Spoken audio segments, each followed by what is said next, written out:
Good afternoon or good morning, depending on where you happen to be, and welcome to our meeting today on AI and machine learning, regulation, development, and real-world performance evaluation. I'm Mark McClellan. I'm the director of the Duke Margolis Center for Health Policy at Duke University, and this is a public convening by the Duke Margolis Center, partially supported by the Gordon and Betty Moore Foundation. I'm also an independent director on the boards of Johnson & Johnson and Cigna. Today's meeting is a timely one. Artificial intelligence and machine learning, AI and ML, are powerful computational tools that are increasingly being utilized to support health and healthcare systems across a diverse range of applications, with an expectation that with substantial and growing investment in these spaces, that use will increase to affect potentially all areas of medicine in the months and years ahead. Many of these use cases may be outside of the authority of the FDA, but many are considered medical devices, specifically software as a medical device, SAMD or SAMD. And the goal of this meeting is to spotlight updates and progress since the January 2021 release of the FDA Center for Devices and Radiological Health's AI/ML action plan. Today, we have sessions focused on three major parts of that action plan: developing a regulatory framework, identifying good machine learning practices, and evaluating real-world performance. Two other major components of the framework, transparency and bias, are likely to come up during today's meeting as well, but these have been more thoroughly addressed recently at an FDA public meeting and at a different Duke Margolis public meeting. And you see the links to those meetings in the chat box. Now, when we're talking about these innovative technologies, it can be helpful to discuss some key terms. We're going to define AI in two categories depending on how it's programmed. Rules-based AI uses expert-devised rules and guidelines, and machine learning uses data to create recommendations or predictions without being explicitly programmed or guided. We do anticipate both rules-based and machine learning approaches will be referenced during the discussion today.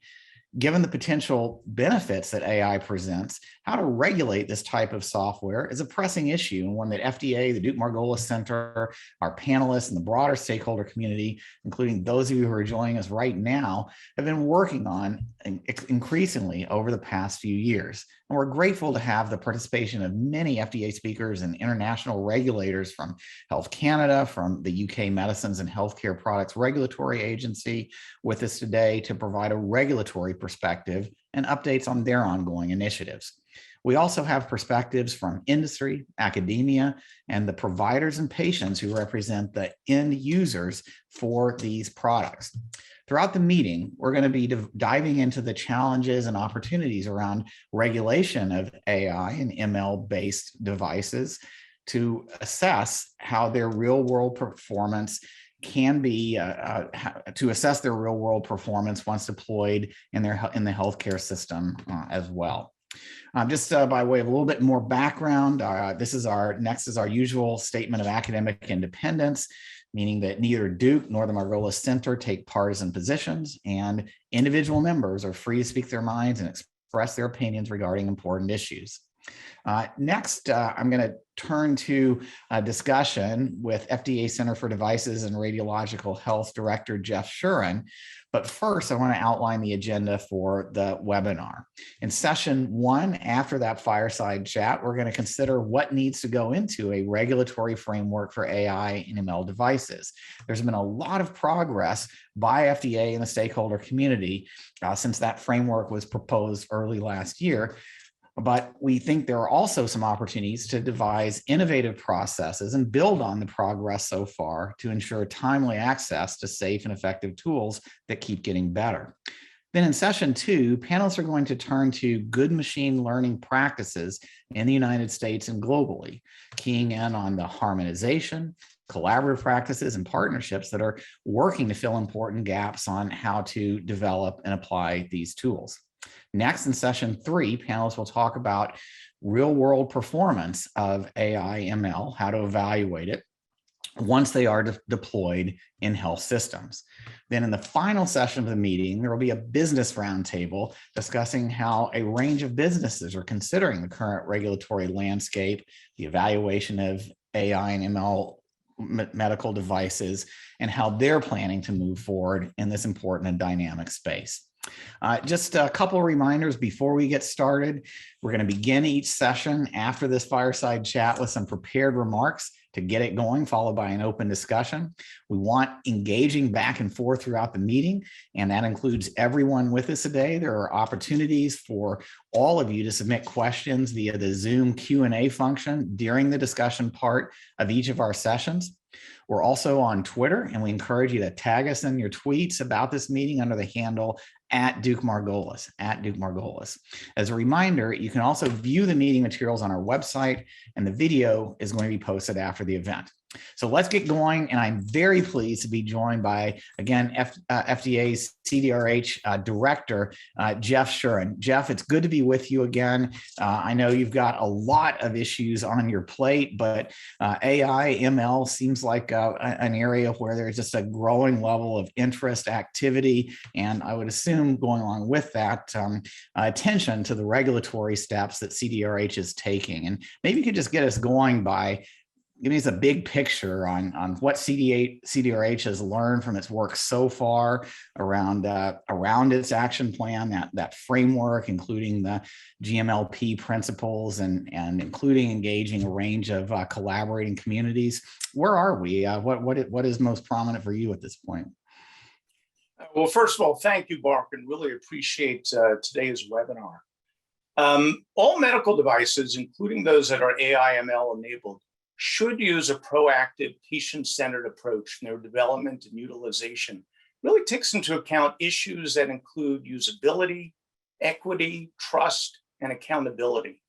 You know, the unique considerations of AI/ML-enabled medical devices, including their data-driven nature and the opacity of some of their algorithms, makes it especially important to assure our approaches are tailored to those technologies so we can address those issues.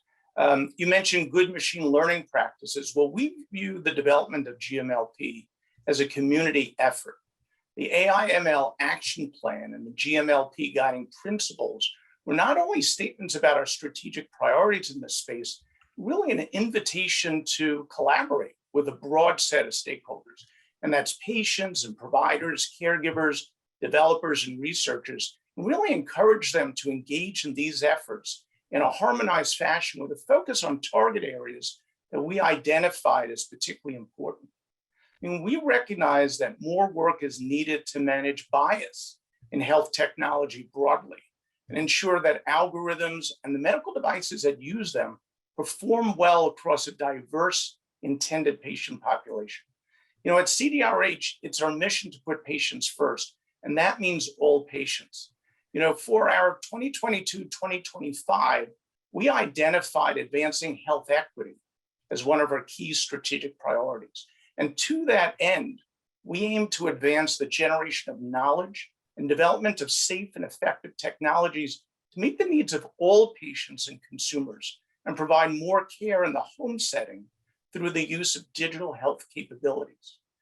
Regarding collaborative communities, well, we're a member of several of them that are active in the digital health space. And that includes the Digital Health Measurement Collaborative Community, the Digital Pathology Innovation Collaborative Community, collaborative community on ophthalmic imaging, and of course, the MedTech Color Collaborative Community. And participating in a number of these communities is really helping us to identify some of the key challenges that still face AI/ML-enabled devices in this space very broadly. These communities are really helping to facilitate innovation in the application of AI/ML to medical devices by clarifying, challenges, best practices, strategies, standards. They provide an opportunity to advance regulatory science that supports safety and effectiveness evaluation, and to harmonize approaches in a collaborative, pre-competitive space, really speed delivery of these devices to patients. And some of the focus areas so far have included a need for diverse, well-curated, and clinically appropriate data sets, and that's across all disease areas, and a need for more focus on tailoring AI/ML-enabled devices to support clinicians like pathologists, and specifically develop techniques to study these technologies in the clinical workflow, such as in the hands of these clinicians. And then lastly, I'll mention, we recognize that before products go to the market, the information we have about their functioning is generally limited to what can be obtained in carefully controlled clinical trials. But we also know that there are differences in real-world environments that may cause products to perform differently. So collaborations, including those in collaborative communities, are helping us understand how to think about real-world performance for these devices and incorporate that in our thinking and our regulatory paradigms.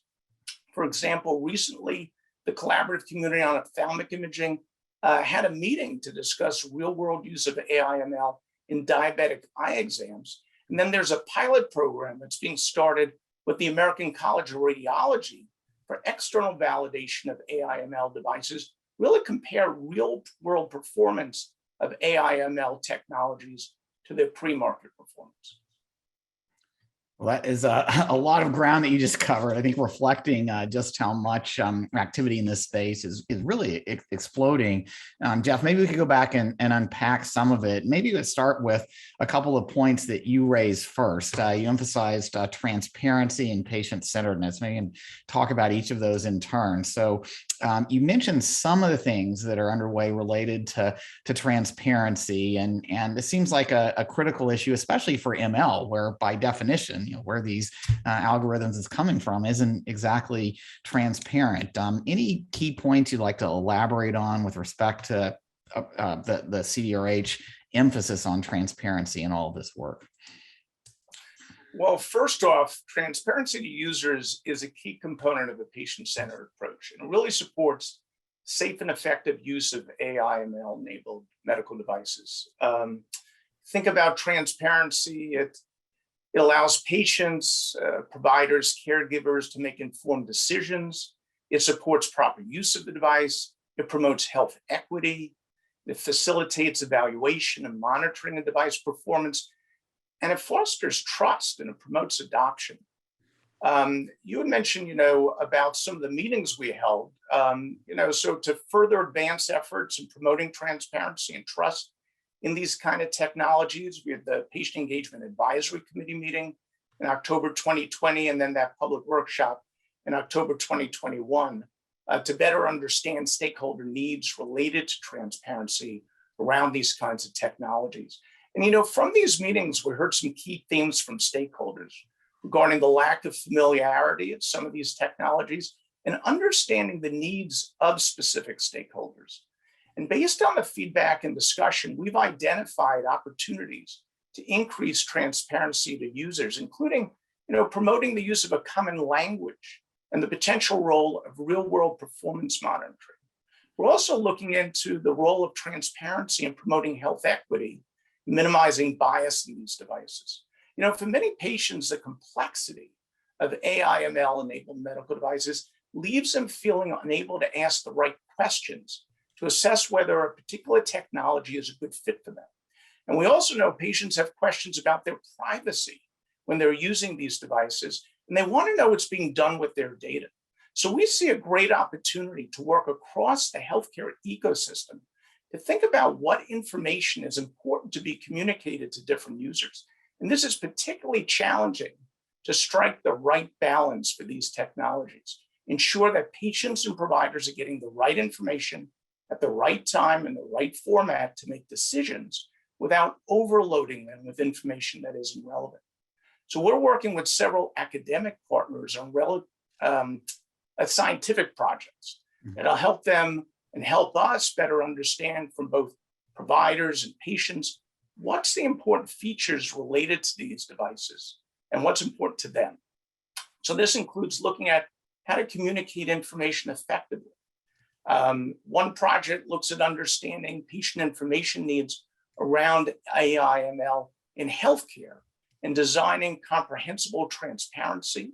Another looks at patient and provider informed labeling of AI/ML based software to enable transparency and trust for cardiac monitoring and diagnostics. We also see an opportunity to promote the use of common language in this space, to develop consensus standards that support transparency. And many of the aspects of good machine learning practices support transparency. We see through our work with international colleagues that there's value in standardizing how and what data are presented where possible, especially since these devices are often developed with the intention of being available to an international market. And we also see real-world performance monitoring as an opportunity to increase transparency. And it's important for providers, patients, caregivers, payers to understand how devices are functioning in the real world. And we've heard this repeatedly from these stakeholders. It's especially true for AI/ML-enabled devices due to the iterative nature of their development, that they can have the capacity to change over time, as well as the opacity of some algorithms. And then finally, transparency is also an important means of promoting health equity and reducing bias. Yeah, and you, in that very comprehensive answer related to transparency, you touched on a lot of patient-centeredness issues. What patients and their clinicians most want to know, issues related to bias and so forth, and equity and so forth. I want to come back to a few of those, but I did want to spend a couple of minutes on your emphasis on this whole area of regulation as really being a dynamic community effort. And maybe we could go into a little bit more depth on what that means.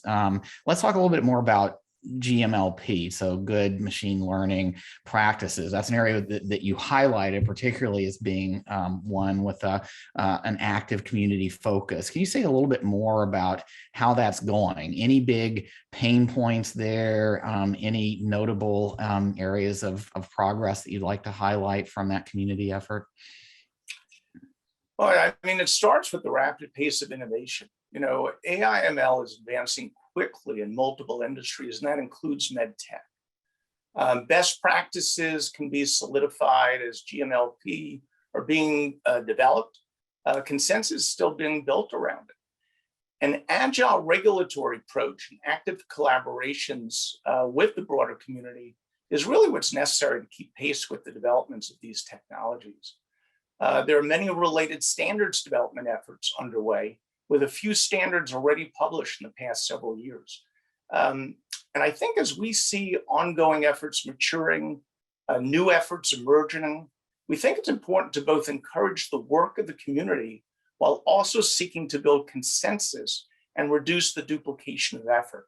And one of the aims of our AI/ML action plan and the GMLP guiding principles document, as well as our participation in organizations like IMDRF, has been to promote harmonization of these efforts.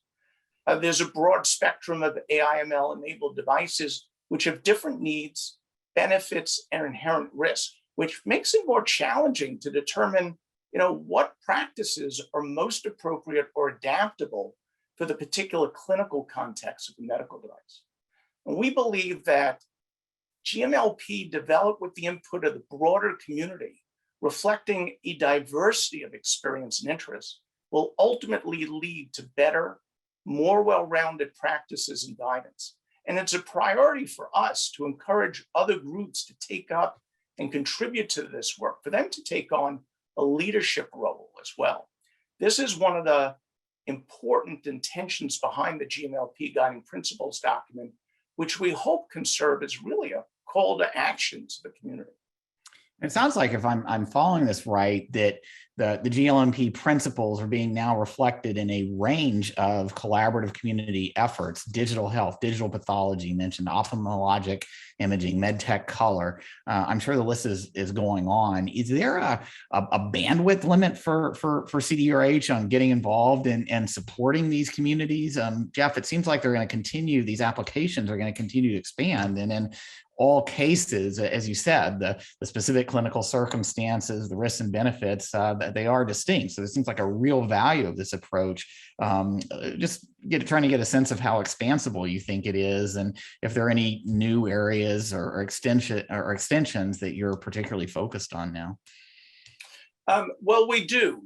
For us, collaborative communities has started as a strategic priority, and we committed we'd be involved in at least 10. And this is going to become business as usual for us. We've not exceeded bandwidth. I think of anything, devoting time to these communities is more of a force maximizer, and we get a lot more out of it. I mean, these communities are really based on the idea that working together helps us all better achieve common outcomes, solve shared challenges, and leverage collective opportunities to improve public health. I mean, they really provide a rich source of multi-stakeholder insights. There's also been, I think, great enthusiasm for collaborative communities. And digital health is one of our priority areas to participate in as members. The work in these communities we're participating in, it's helping to increase awareness on topics key to addressing challenges in regulating AI/ML-enabled devices. And that includes through papers they put out and conferences that bring together diverse stakeholders. Some of these topic areas for these efforts have included data quality for AI in healthcare, maturity level of AI capabilities, algorithmic interpretation, privacy, and ethics, including those related to protected health information and personal identifiable information and health equity. Some of the specific conferences that have occurred so far, like the annual AI World Conference. Looking to the future, we recognize there's plenty of work to be done, given the breadth of AI/ML-enabled medical devices, and we'd welcome the opportunity to join additional ones, as appropriate. And as more collaborative communities are established, we really encourage them to reach out to CDRH and let's talk, and maybe it's a great opportunity for us to participate. Sounds like keep them coming. More of these pre-competitive spaces, just so critical for these dynamic products and the changing or the varying nature of the regulatory safety effectiveness and other issues involved. I did want to turn to your emphasis on real world performance measurement. You did emphasize that you get some data from clinical trials before approval, and that can help with your regulatory decisions. But we have seen, Jeff, lots of instances of bias or potential misuse of AI and ML technologies. And some of that's just been straight out bias, software that was kind of measuring the wrong thing and leading to incorrect decisions. But maybe more common is that, gosh, we've got a whole diversity of healthcare organizations and data systems and intervention approaches out there. So AI or ML tools that are tested in one setting may just not perform as well in others. Can you expand a bit on how, it seems like the real world learning opportunities here are really big, but as in other areas of real world evidence, unless you've got a good handle on the data and are applying the right methods, it can be hard to make something out of all of that data out there. So maybe we could expand a little bit more on where you see the real world evidence component of this work headed. Well, I think it's a work in progress, and you've hit on a key aspect of it. It's around data quality and in some cases inherent biases in the data itself. And of course, that data is driving learning. So if there's problems, with the data, you're going to just end up in the wrong place. The other is, data for one population may not be applicable to another population. And so more attention on the adequacy and the quality of data and dealing with some of the, at times, systemic biases we've seen in healthcare is going to be critical for us to have a truly worthwhile AI/ML technology. In the interim, it comes down to techniques that we've used in other circumstances with real world monitoring, looking at different data sources to see also, can you replicate, findings, much like if you have sensors that aren't, great, you have multiple sensors and see if you're picking up the same things or are they in fact discordant. So this is going to be a little bit as to, building the plane while flying it. And I think along the way, it's going to be important to be very transparent around what data is being used, what do we understand about the limitations, and also then to use these technologies, as intended and as the evidence supports, and not to go beyond it, because again, its utility may be very dependent upon the data that's used to inform those algorithms. Related to that, I mean, you mentioned building the plane while flying. Most planes don't get better while you're flying them. Hopefully, that is going to be the opposite of the case with these AI, these SAMD type products. Do you see as we get these products more established, after you've done the initial approvals, more say changes or evolutions in labeling coming from the real world evidence and emerging from these collaborations and this hopefully improving network of well understood real world data and evidence methods as far as SAMD goes? Well, I think so. I think another key aspect of this is what's put in place then for validation. As you're learning, it's one thing if you've got a technology that you lock it down, you're done. And then maybe you train it again on a future data set, evaluate it, lock it down, evaluate it. But we're moving to a world where you're going to have continuous learning. And having in place those mechanisms to ensure that as you're learning, you're not adversely impacting performance or leading to, inappropriate results or recommendations that come out of these technologies. That's another key aspect of this that we are also looking at as we start to flesh out what is a more effective regulatory oversight mechanism that kind of links with and mirrors and supports the rapid iterative nature of these technologies, but still provides those critically important patient safeguards and assures those technologies are and remain safe and effective.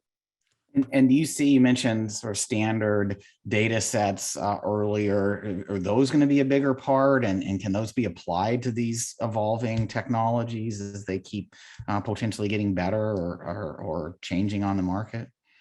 Well, I think they have to be. The lower hanging fruit of those data sets that it's very clear on the results. And that's why you see efforts to curate imaging studies, for example. It gets much more complicated, as you try to pick up on human decision making, if you will, and evolving science.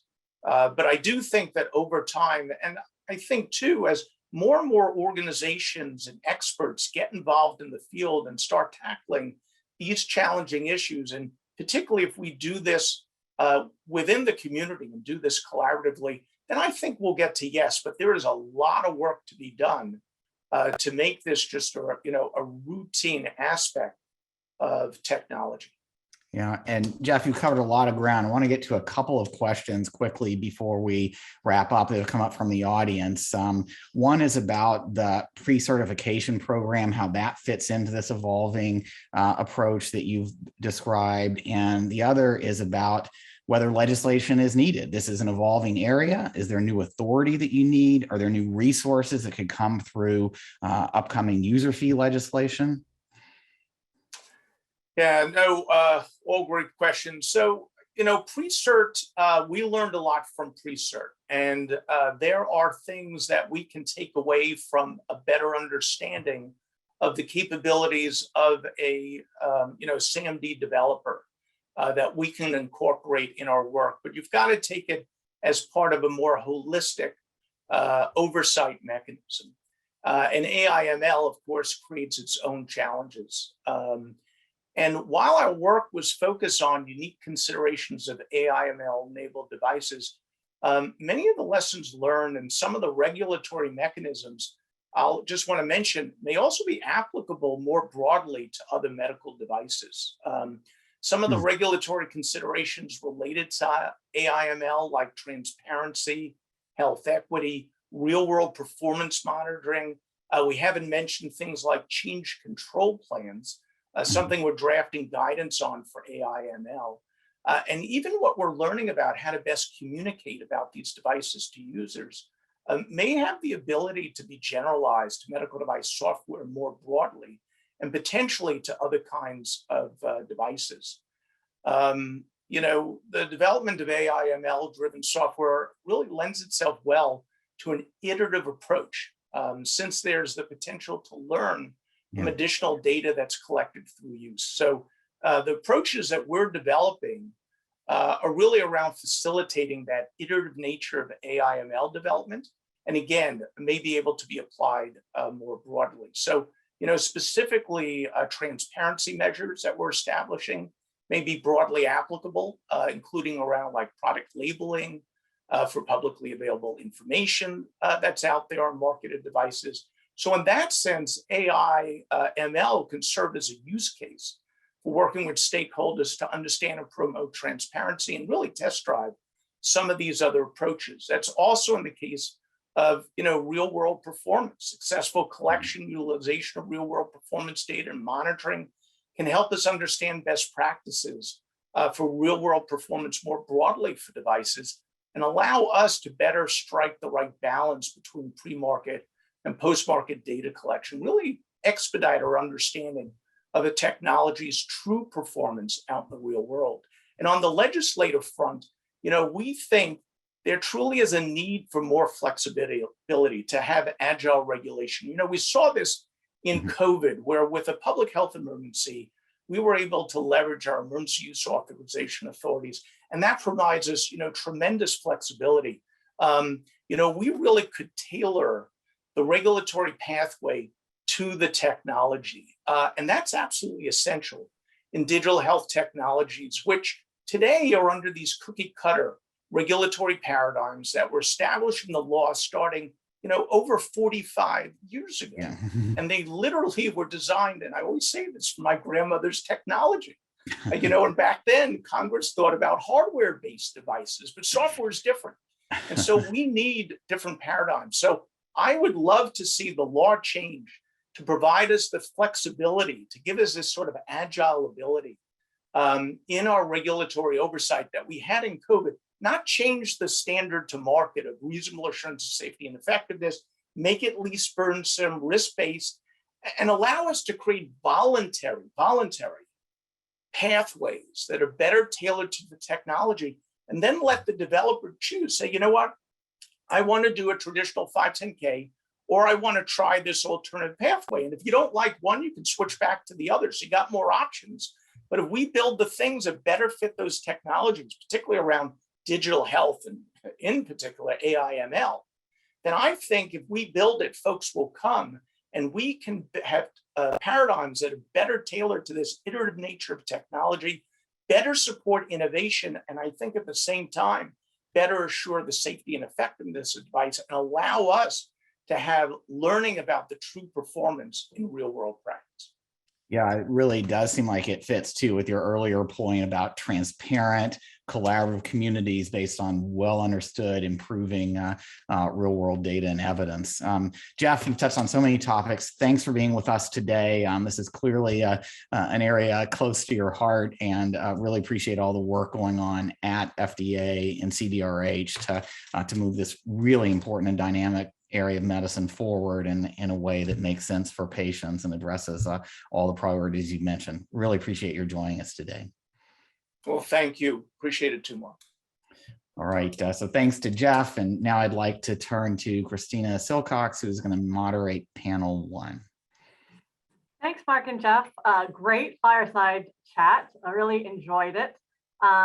And welcome to our panelists for this session on frameworks regulating AI ML devices. We're going to be talking about where the regulatory processes are working well for AI ML and where there are challenges or gaps for the regulatory science. And then also, what are the user and patient needs in order to trust these tools? So panel 1, can you go ahead and turn your cameras on? And I'm going to just quickly introduce the panel today, and then we're going to drop the slides so we can have a great discussion. I want to Matthew Diamond, who is the Chief Medical Officer for CDRH, is here, as well as Berkman Shahin, who is a Senior Biomedical Research Scientist at the US FDA. We also have Mona Flores, the Global Health Lead of Medical AI for NVIDIA, Pat Baird, the Head of Global Software Standards for Philips, Kathleen Blake, Senior Advisor for the American Medical Association, and Cynthia Johan, a patient advocate from the from the Heart Failure Society of America. Patient failures are not a thing. Heart failure. So each of our panelists are going to give some brief opening remarks, and then we're going to dive right into discussion. And so, Matthew, can we start with you? Yes, thank you very much, Christina, and it's a pleasure to be here. Again, my name is Matthew Diamond. I'm the Chief Medical Officer of the Digital Health Center of Excellence at CDRH. And at the Center of Excellence, it's our mission to protect and promote public health by fostering responsible digital health innovation.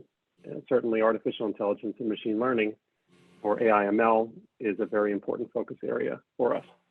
As Mark and Jeff mentioned, we're seeing lots of innovation in AI/ML that can have a very significant positive impact on healthcare across all medical fields. And I'll provide a few examples, from digital pathology devices that help physicians identify cancer, to devices that guide the hand of a nurse while performing an ultrasound, or to apps that help patients manage their own conditions.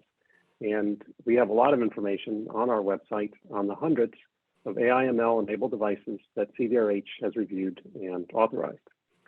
Now, we're very excited about the data-driven and iterative nature of AI/ML development that Mark and Jeff discussed earlier.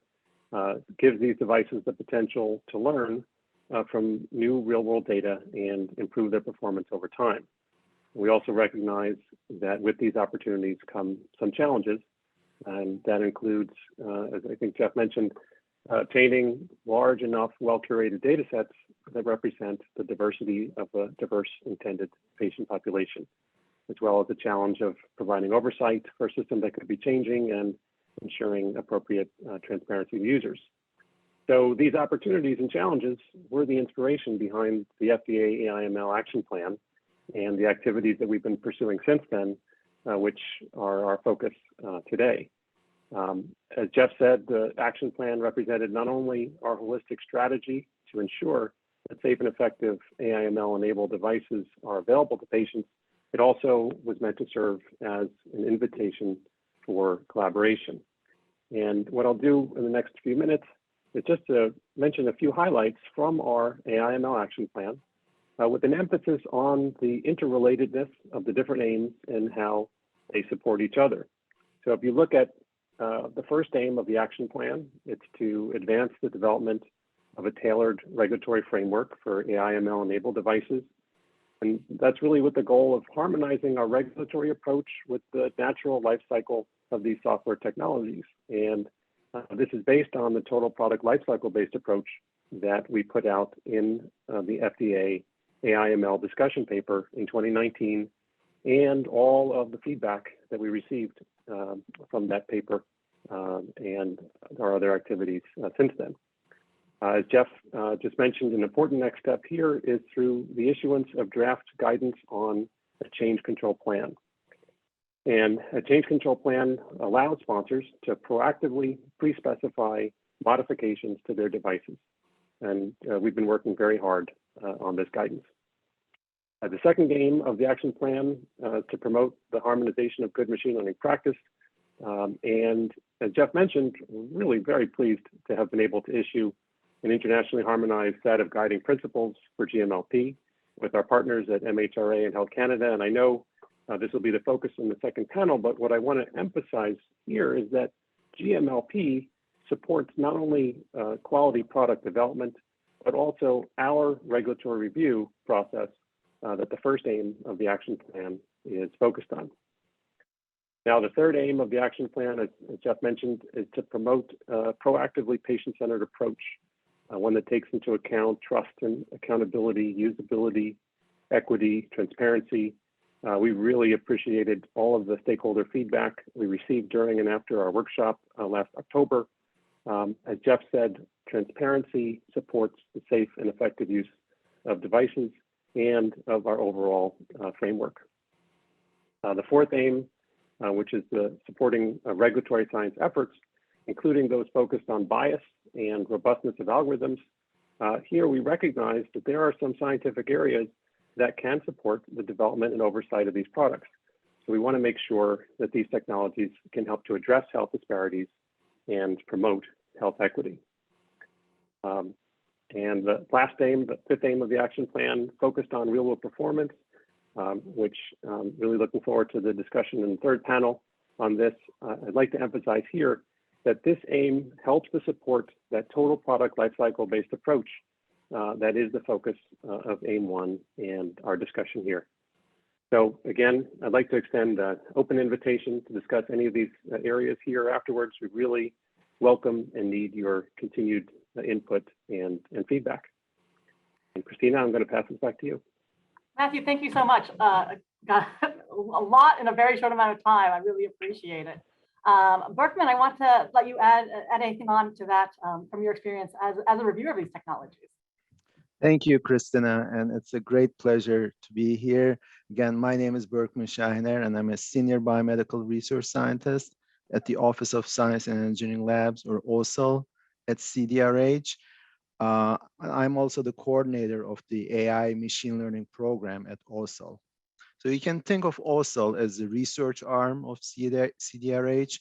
We perform lab-based regulatory research to facilitate the development and innovation of safe and effective medical devices.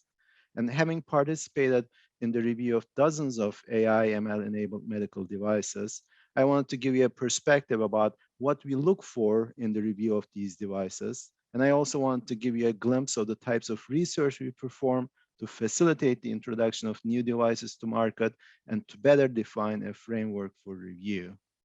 So I'd first like to quickly summarize my thoughts about how AI/ML-enabled devices are different from the other types of devices that are submitted to the FDA. And there are many differences, but I believe that two differences are major. And these were actually also introduced by previous speakers, Mark, Jeff, and Matthew. The first difference is that these are very heavily data-driven devices. This is in contrast to some other types of devices where there are some physics or chemistry or biology principles that are used in design. For AI/ML-enabled devices, data is what goes into the design rather than such first-order principles. And of course, the evaluation of these devices is heavily data-dependent as well. So data quality, representativeness, and adequacy are very important in both design and evaluation of these devices. And the second big difference, again, mentioned by all the speakers before me, is that these devices are, as the name implies, many of these are machine learning devices, and machine learning involves learning. Now, for most devices that are currently on the market, this learning takes place before the developer comes to the FDA, and after the device gains market access. If the collected data or other sources help in learning more, the developer typically comes back to the FDA with the modifications resulting from additional learning. We realize that this is not the most efficient way for a device to learn while it's on the market, and hence the change or modification control plan that Matthew mentioned a moment ago by CDRH to empower developers to allow some types of learning without having come back to the FDA. In reviewing a device, performance evaluation is key. And since AI/ML is very data dependent, data sets used in designing and evaluating these devices are key. Not only the test data set, but also the training data set, the data set used for developing the device. So the description of how the training data set was acquired allows regulators to ask relevant questions about test data sets and results. And for testing data, there are three things that I cannot overemphasize. The data needs to be independent of the training data set. It needs to be representative, and it is expected to come from multiple collection sites, not just one, to ensure independence and representativeness. So data sets is a topic of major effort in our AI/ML program at OSL. And I listed a number of papers to our host to put in the chat window. And if those are there, yeah, I see them now. Please feel free to ask questions about them in the Q&A session. The ground truth against which these devices are evaluated is also very important. It may sound trivial, but for the purpose of testing, we would like to know what output we expect or hope to get from the device for a given case or patient, and what output we actually got from it. That expected or desired or hoped for output is reference standard. In many tasks, it may not be straightforward to define the reference standard. For example, in many tasks in radiology, digital pathology, or other specialties, the AI ML-enabled device may be designed to interpret a data set as a clinician would. But we also know that there is subjectivity or variability in clinicians' interpretations. So how do we define the reference standard or truthing? Again, I cannot go into the details, but I'd like to reference one paper, the last paper that you see in the chat window on this topic from our office. Finally, transparency, robustness, and bias reduction or minimization are very important topics for these devices and are major foci in our AI/ML program. And I'd be happy to talk more about them in the Q&A session. Thank you. Thank you so much, Berkman. Lots of food for thought. Really appreciate kind of that real world perspective. We're going to switch now to the manufacturer and developers on the panel. So I'm going to start with Mona. Thank you, Christina. Can you hear me okay? Yep, we hear you great. Awesome. So I'm Mona Flores, a cardiac surgeon and the global head of medical AI at NVIDIA. How does NVIDIA fit in here? Christina, you just said manufacturers, and well, NVIDIA is actually a computing platform company that enables AI. We pioneered the concept of accelerated computing. We started this 29 years ago, and we started it as a focus on PC graphics to deliver a rich and immersive gaming experience. We invented the GPU as a parallel processor to enable virtual worlds of video games and movies. But as it turns out, and as you all probably know, the GPU as a parallel processor is awesome at more than just gaming. Today, the GPU is the instrument of AI. It runs deep learning algorithms, and it acts as the brain of computers, robots, and self-driving cars that perceive and understand the world. As a platform company, we think of ourselves in 4 layers, like a 4-layer cake, if you may. The first one is system and chips. The second one is an operating system made up of drivers, libraries. The third one is platform software, and the top one is applications. And our platform software, that third layer, is domain specific by design. For healthcare, we have Clara. This is our healthcare platform, a state-of-the-art software suite for accelerated computing, for AI, for simulation, for graphics. So in essence, we are the enablers of AI development and for AI deployment in healthcare. Last year, we introduced Clara Holoscan. Clara Holoscan is our open full-stack platform for medical devices. And just this morning, I don't know if anyone was able to listen to Jensen, our CEO's keynote address at our GTC conference. We had many announcements, but one of the relevant announcements here is Clara Holoscan MGX. Clara Holoscan MGX expands our Clara Holoscan platform to provide an all-in-one medical grade. Now it's medical grade reference architecture. So along with its long-term software support, it will be poised to accelerate innovation in the medical device industry. So this brings a new level of sensor capabilities now. Talk about, Dr. Shahin just talked about data. So now we have a new level of sensor capabilities to capture this data to edge computing by processing high throughput data streams for real-time insights. From robotic surgery to scientific discovery, surgeons, scientists, we all need medical devices to evolve into continuous sensing systems, get the most out of the data, and to enable new solutions. And this is what Clara Holoscan MGX is all about. It is production ready, and it is designed to give AI capability to medical devices. It is paving the way for software-defined medical devices and for software as a medical device. So now more than ever, we need to think of how we can ensure that these game-changing algorithms that are directly touching our health and the health of our loved ones, we have to make sure they are as safe and as trustworthy as our best clinicians and our best practices. And hopefully we can discuss more of how to do this today. Thank you. Thanks, Shawna. And then I'm going to turn things over to Pat, who's going to talk about both his experience with Philips, but also his experience working with many of the collaborative communities that have been already mentioned. All right, thank you very much for that.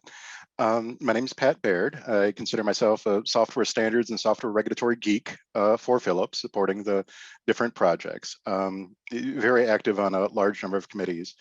And what I actually wanted to talk about was some of the challenges that I'm taking in and seeing when we're talking about AI in general, as well as some specifics in healthcare. One thing I notice when I'm talking to people is they think we need a completely new way of doing things. But maybe it's the software engineer in me, think that we can take and reuse a lot of the things that we already know and just tweak them a bit so they take and apply to this problem domain. And so I remember talking to a data scientist one time, and I proposed, for data handling, what if we had some rules that, we need to keep records and retain information about where the sample came from, the sourcing, the processing, any preservation you need to do with it, testing, before you use it, handling needs to be done in a safe manner, needs to be documented. You need to protect it against contamination, need to protect it against viruses. And usually when I'm presenting this, people agree, yeah, that sounds like a good process. And then I tell people that everything I just said, I actually took from an IMDRF document on how to take biological tissue samples. So we can take and learn from these other fields and apply them here. We know what good looks like in many ways, not the details, but some of these things, and I think that we can reuse them. To me, there's a lot that we can take and leverage from supplier quality. I won't tell you the story about me being a forklift driver in college and, at a company that made the Windex bottles. The raw material shows up, you don't immediately put it on the manufacturing line. There's lots of tests you go through. Anyway, I'll leave that for another time. I do think that, some of these will definitely be some challenges. I think that post-market monitoring is going to be very interesting, particularly as things drift over time. We need to be very proactive rather than reactive. But what I notice is what we're doing over in the cybersecurity land is also very proactive post-market. They don't wait for someone to break in. They're constantly testing things. Can we take and apply those concepts to learning systems? I also really like the idea of telling people that I'm stealing concepts from cybersecurity.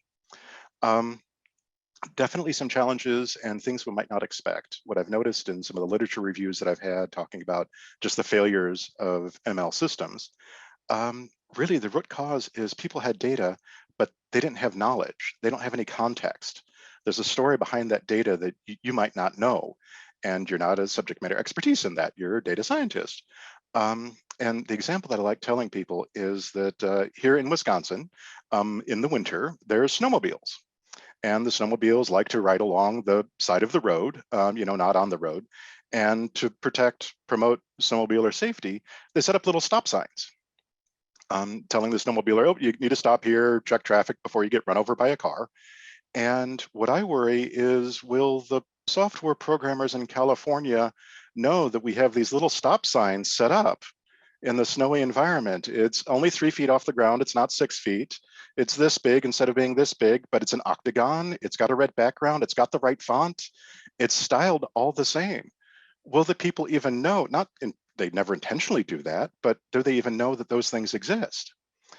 And I was actually listening to a webinar on autonomous vehicles last week, and actually typed this question into the chat.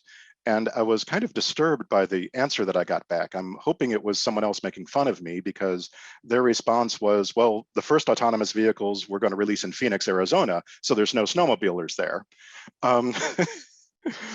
And besides, it's a stop sign, so the vehicle's stopping. That doesn't introduce any risks. It's when the vehicle's going too fast, it's a problem. So I'm hoping it was a joke, but I know that I'm going to think twice, right, before getting to that self-driving car. Need to check some things. Another example that I saw, this was from another country, the town had set up some facial recognition cameras just to take and track, that we're looking for certain people, and, do we spot them? A local businessman had an advertisement, and he had a poster on the side of a bus. And so he kept getting messages saying he was jaywalking whenever the bus drove in front of the camera. it was facial recognition. It didn't look for the rest of the body. Some protesters painted their face and would wear a t-shirt with somebody else's face on it. And the software would trigger off of the t-shirt because no one told the software, the head is on top of the body, not down below. They were so focused on eyes, ears, nose, etc. Switching a little bit, one of the challenges is that we have a lot of stakeholders. AI is a really big elephant, and each of us here know just one aspect of it. What I really do appreciate about this panel is that we do have those different perspectives, right? I really never interacted with the AMA more than a couple of years ago before this topic came up, and I'm really interested in what Cynthia has to take and say. These are groups that I've never had to interact with before, and we're going to have to get better, at doing that. Also, because there's multiple stakeholders, as Christina had alluded to, there's multiple projects working all on exactly the same thing. And so we want to try to take and raise awareness with the collaborative communities. There was a conference back in 2017, and after the conference, people wanted to do something, but they weren't sure what to do. So there was a conference call. I believe, Berkman, you were on that call. We set up this first collaborative community, and that's where the concept of good machine learning practices was born. Several different teams working on several different papers, one on currently on bias management. I know Scott Thiel and next panel was a huge contributor to that. We talked about trustworthiness, thinking about post-market as something in the future. Another group worked on a maturity model, which I thought was pretty cool for ML systems, et cetera. Unfortunately, they lost the sponsor last year, and we've been sort of on pause, but got new sponsors and are restarting probably in the next month or so. So that'll be good, taking and sharing things together. And then finally, I wanted to just share an experience that I had when working on an interoperability standard a couple years ago. And in one of these standards meetings, and we argued for 45 minutes over one sentence. Okay, and that's when I realized that before we can get machines to talk to each other, we need to be better at getting people to talk to each other. And so for artificial intelligence to work, we need to work at our collective intelligence. Thanks, Pat. A great summary of a bunch of issues. So my head's spinning a little bit. I think that I think that we had a really nice discussion around some of the data issues, some of the how do you think about the risks type issues, probably exacerbated a bit by how broad the use cases are for AI, and so it's hard to have something about one size fits all solution. So I want to turn to Kathy and start to get an idea of how you, as a physician, a user of these technologies, think about what kind of things you'd like to make sure FDA is evaluating, and as well as what kind of information you want before you use these tools. So Christina, thank you. And I also first have to say thank you for positioning me between Pat Baird, who I always learn something from, and I agree with virtually everything he says, and then positioning me also so that I will be followed by Cynthia, because I think this is exactly the kind of conversations that we need to be having. So our recent publication, which will go into the chat, has to do with what are some of the frameworks and requirements for trustworthiness in AI. And if you think about the word trust, the trust is not something that machines have in each other. It is actually a people problem and an opportunity to build trust. And the people that I'll focus on, as you've mentioned, will be the people who are using it right at the point of care. So their health system or perhaps their practice has purchased a product that is based on artificial intelligence methods. And it will be the clinicians who will be interacting with that product and who will be applying its capabilities to the care they deliver to patients. And so in order to have trust, you have to have transparency. And I would caution people that transparency is something that is not thought of in the same way by different stakeholders. So transparency for a developer may be quite different than the transparency that I might need in an encounter with a patient, and might be quite different for the patient themselves in terms of not just the degree, but the aspects, and also how it is communicated. I think back to the very early work, the pioneering work that was done by Brent James at Intermountain Healthcare in quality improvement several decades ago. And he was able to crack the code. And the way he did it at that institution and shared it with all the rest of us was he said, we don't need every person to have the same skills, the same capabilities, or the same, shall we say, use cases in their practice. That there will be some quality improvement experts. Great. They will design the programs, the plan, do, study, act. There will then be some people at the front lines who want nothing to do with all of those meetings that go into a QI project, but they'll be able to have the real world evidence, we might say, about how things are going and what needs to be revised. And so I think that a concept for this group is to say that everybody has a role, and hallelujah that they would not all be the same. The other important, I think, people and organizational observation I would make is that there will always be within any organization, and each of you can probably figure it out for yours at the top of, really instantaneously, who are the linchpins? And there are books that have been written about people who are linchpins, and I think it applies to AI and getting where we want to go together faster. So linchpins are the people, they may not have the highest level of technical expertise. They may not be seeing patients, but what they know is who knows all of those different things. And they are the bridge. And how do they be the bridge? First of all, they're socially aware. But secondly, they are people who, even if they do not have the answers to the questions, they know how to ask the questions, and they know who they should ask the questions of. So look for the linchpins wherever you are in this whole AI environment. And then I would also say, look for the familiar framing devices that are already established in your organization. So the question I get asked all the time is, are we already using AI? And I think it was Jeff showed us the two different kinds, the machine learning, that's newer, but the rules-based AI, well, to me, that's clinical decision support. Doctors know about clinical decision support. So use that experience as your springboard, your bridge to the next, which would be machine learning.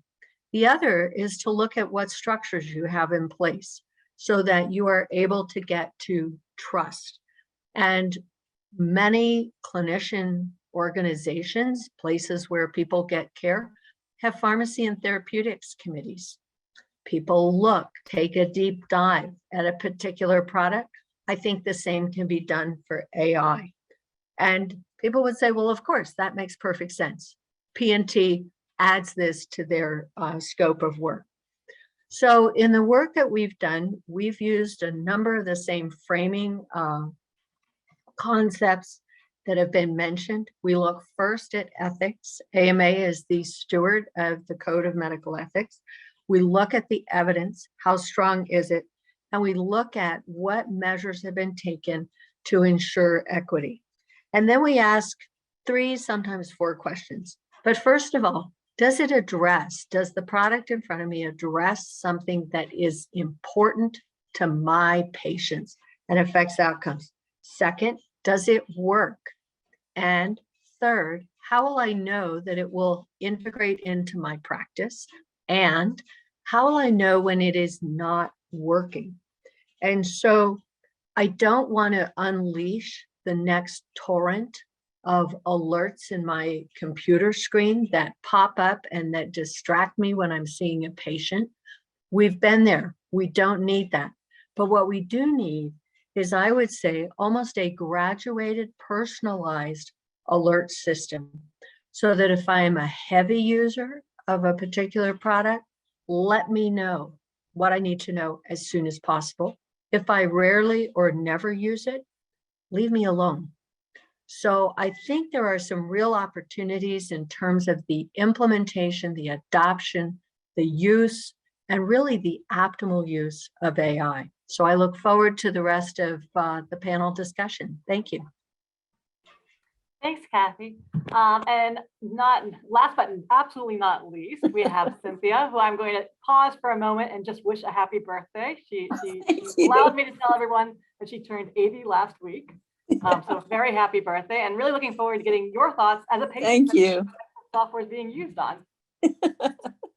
Yes, I did turn 80, and to celebrate my birthday, I had a heart catheterization.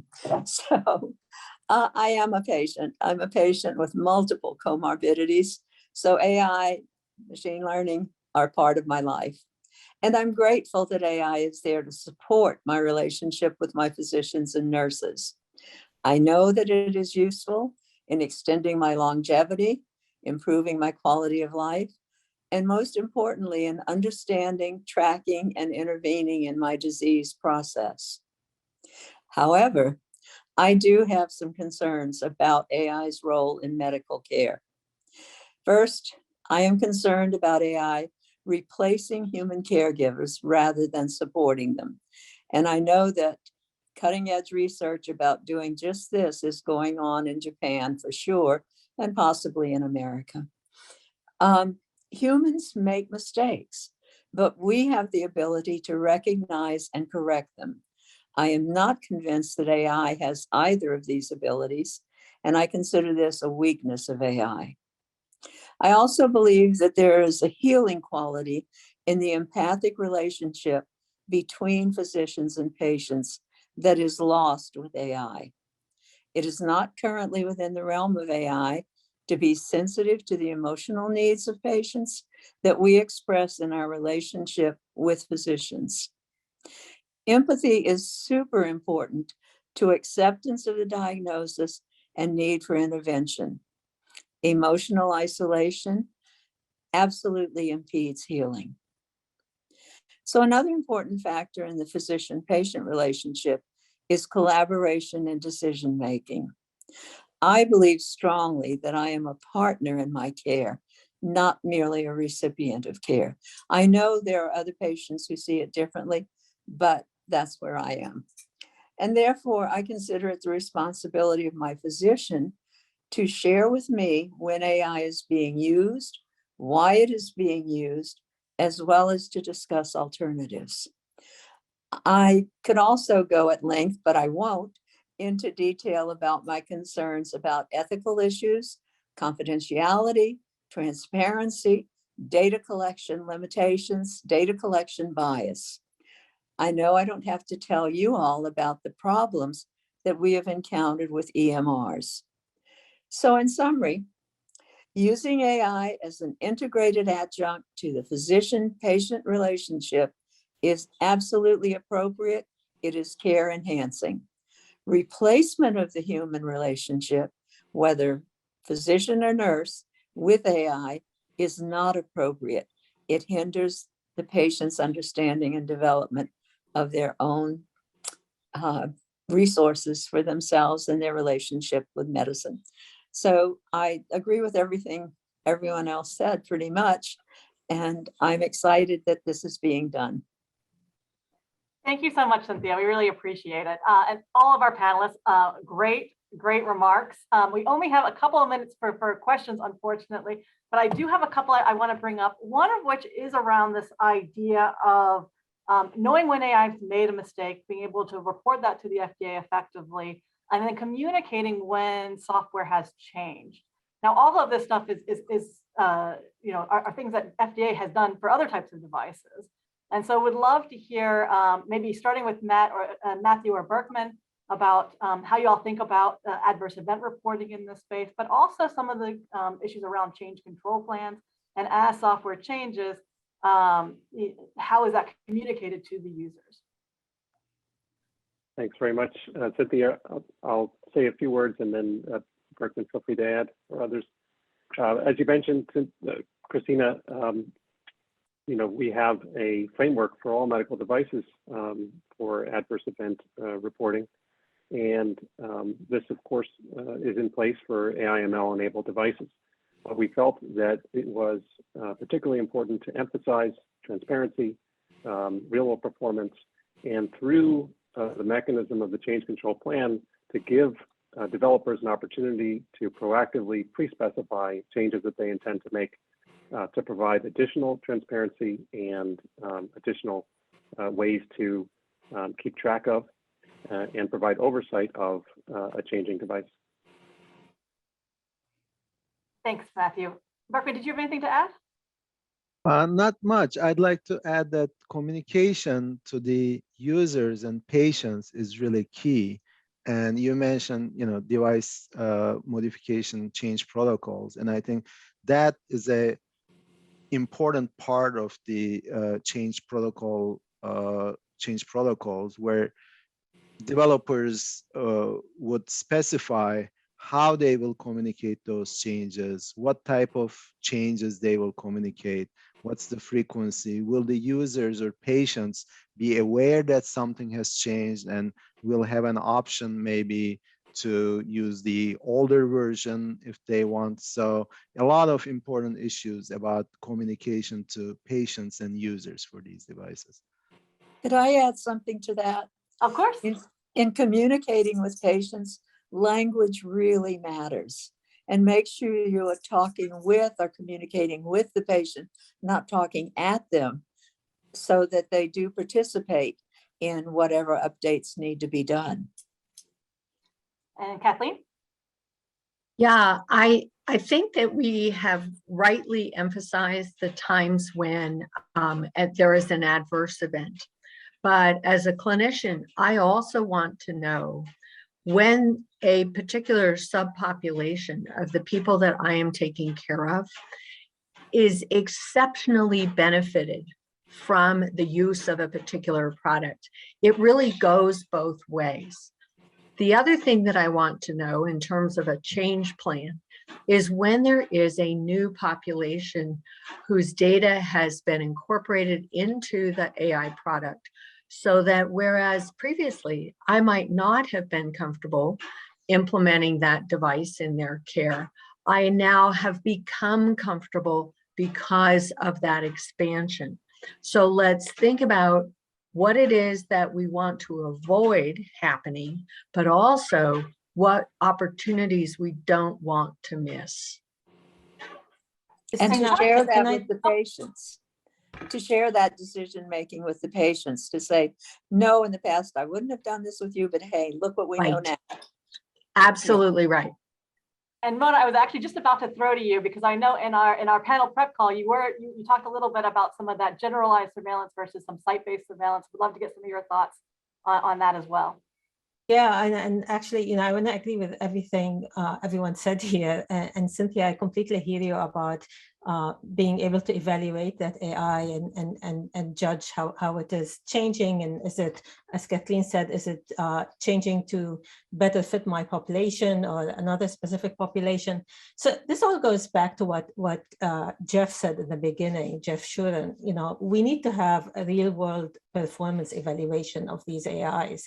This is not a once done and just static AI that's going to sit there and be used. We need to have almost a digital twin of the AI deployment that is not affecting patient, so that we can continuously monitor and test these AIs against new trends, new protocols, new machines, new populations that are coming in, and then be able to correct course and be able to retrain the AI and perhaps recertify it somehow before we deploy it in actual clinical practice and affect patient care.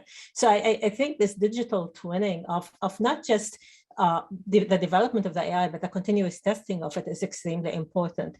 To your point about the generalizability of AI.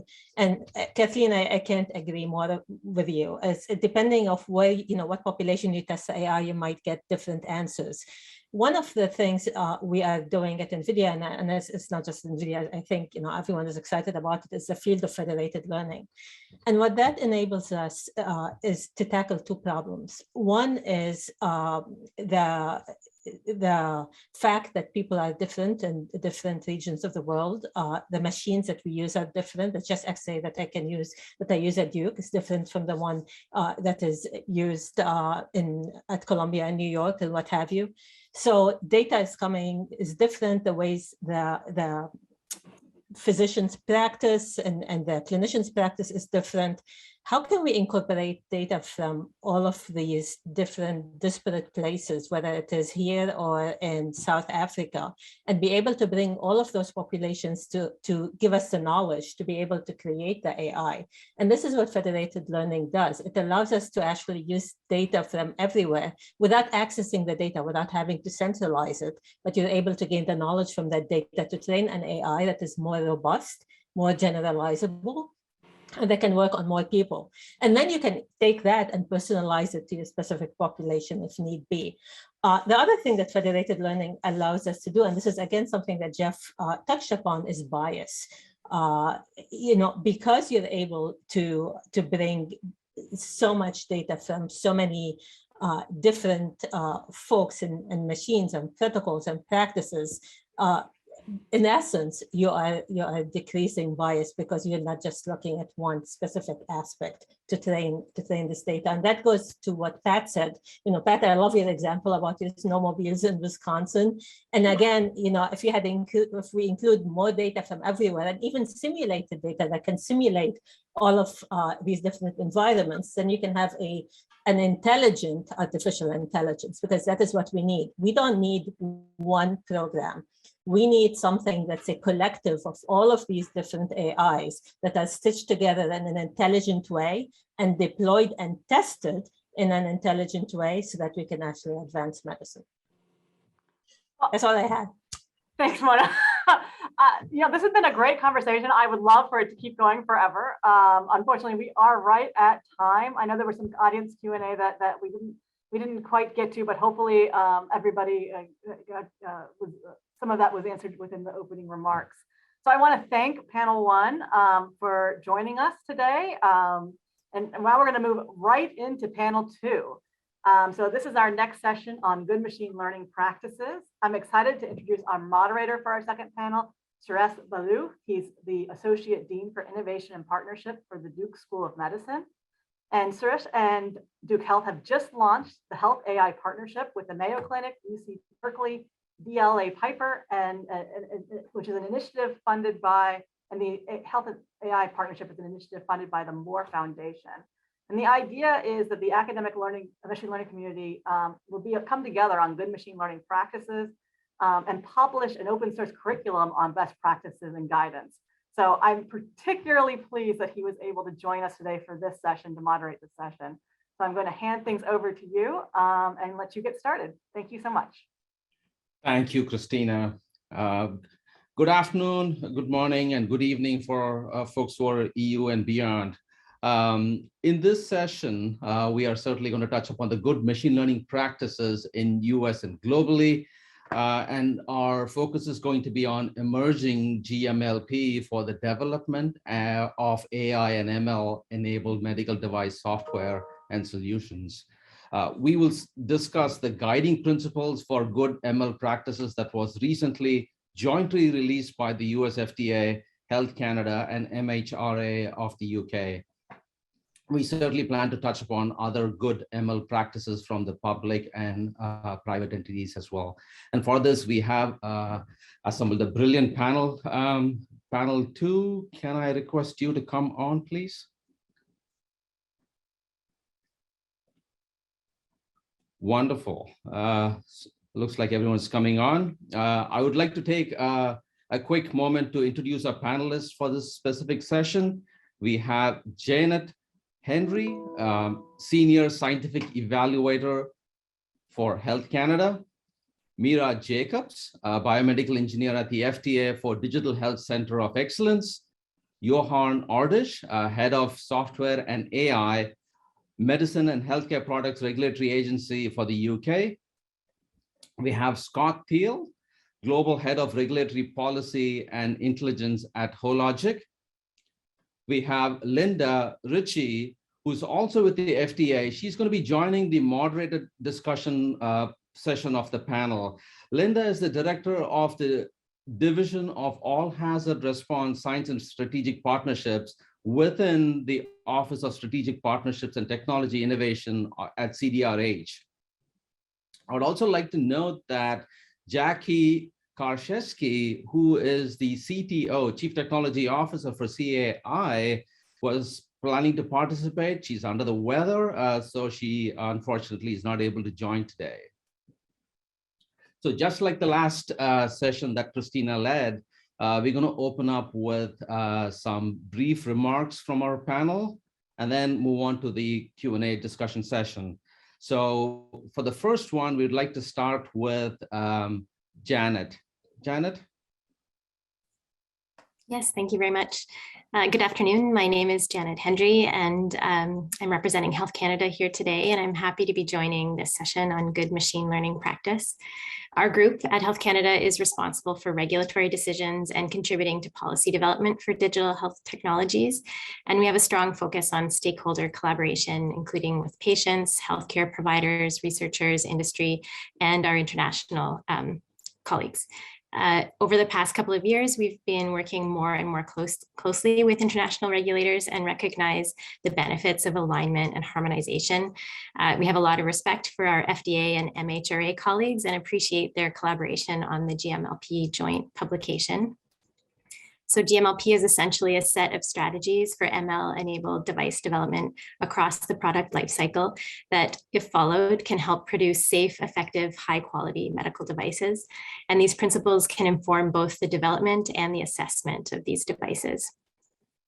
So existing quality standards for medical devices continue to apply to machine learning enabled medical devices, and GMLP are not intended to replace QMS requirements, but actually some principles can be mapped to elements of ISO 13485 and may augment QMS audits by providing technology specific details.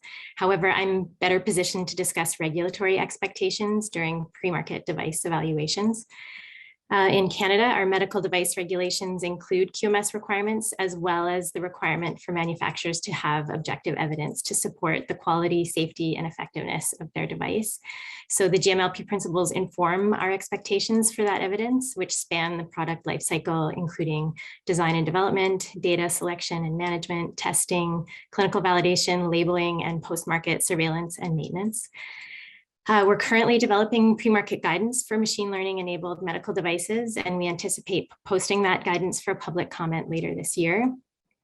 We do currently receive applications for these devices that for now remain in a locked state, in that the model retraining post-market would be considered a significant change that is subject to our license amendment requirements. But we do recognize the benefits of allowing timely updates to ML-enabled devices.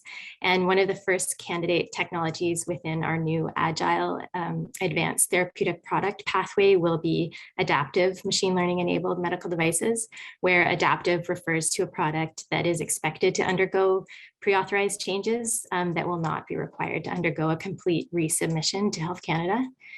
So we're working now on developing specific requirements for those products that are based on consultations with stakeholders, and we're exploring leveraging concepts that were discussed earlier today, such as pre-specifications and predetermined change control plans. And we anticipate having draft requirements for that posted later this year as well. So I'll leave it at that. Thank you very much. Thank you, Janet. Now we'll move on to Mira to provide some comments representing the FDA. Her colleague, Linda, will also be joining at the panel discussion session. So Mira, can you share a few words from FDA's perspective, please? Of course, thank you so much, Suresh. So as Suresh said, my name is Mira Jacobs, and I'm a biomedical engineer here with the Digital Health Center of Excellence at the FDA. Honestly, I'm really looking forward to the conversation today, so I'm going to do my best to be pretty brief here, but thank you for the opportunity to make some opening comments. I did want to highlight that we're very enthusiastic to see and be part of the continued development of good machine learning practice here at the DHCOE. As had already been mentioned a couple of times now in the other discussions, our recent GMLP guiding principles publication with Health Canada and MHRA was really intended to help kick off further conversations like this panel today and to spur on further work. And I think it's really worth mentioning that part of why this particular collaboration moved forward the way it did was that as we started sharing our current thinking and working on GMLP among other efforts in the space, it became pretty apparent, I think, that we were already, really quite closely aligned in several areas. And it ultimately made really good sense, I think, for us to take the opportunity to more clearly and publicly harmonize on these principles. And so I think thematically, it's a sentiment that we want to carry forward at the FDA. We want to be working together with the experts, both through our participation in collaborative communities and other regulatory science efforts, and also with other regulators who are already tackling similar challenges and thinking pretty deeply on these topics. For one, there's already really good work that has been done and is being done. Even looking at the guiding principles, I don't think most people would be overly surprised by what we highlighted in the document. We know that a lot of folks are already thinking about these things. So where it makes sense to support and champion ongoing efforts that either translate to or can be adapted to the AI-enabled medical device space specifically, I think we want to be doing that and helping to reduce duplicated effort in that space as well. And then I think it's really important for us to be looking at how we can apply and align the work that is being done internationally, wherever we possibly can. These devices are often being developed with an international user base in mind. And I think ensuring we're providing cohesive guidance where we can and advocating for shared good practices and expectations, and also just understanding where there may be necessary differences to our approaches across different jurisdictions, I think are all really beneficial outcomes for us as regulators, and should also be helpful for, I think, device developers and ultimately the patients that these devices are intended to help as well. I guess I think for my last couple of comments here, and I hope we can discuss these more, is just that as we're navigating forward, I think we understand there's a lot more that needs to be done, and we're going to be really benefiting from a multidisciplinary approach here. I think just as a very singular example, I think one area we're particularly interested in is the development of good practice at the intersection between these AI/ML enabled medical devices and medical device cybersecurity more broadly.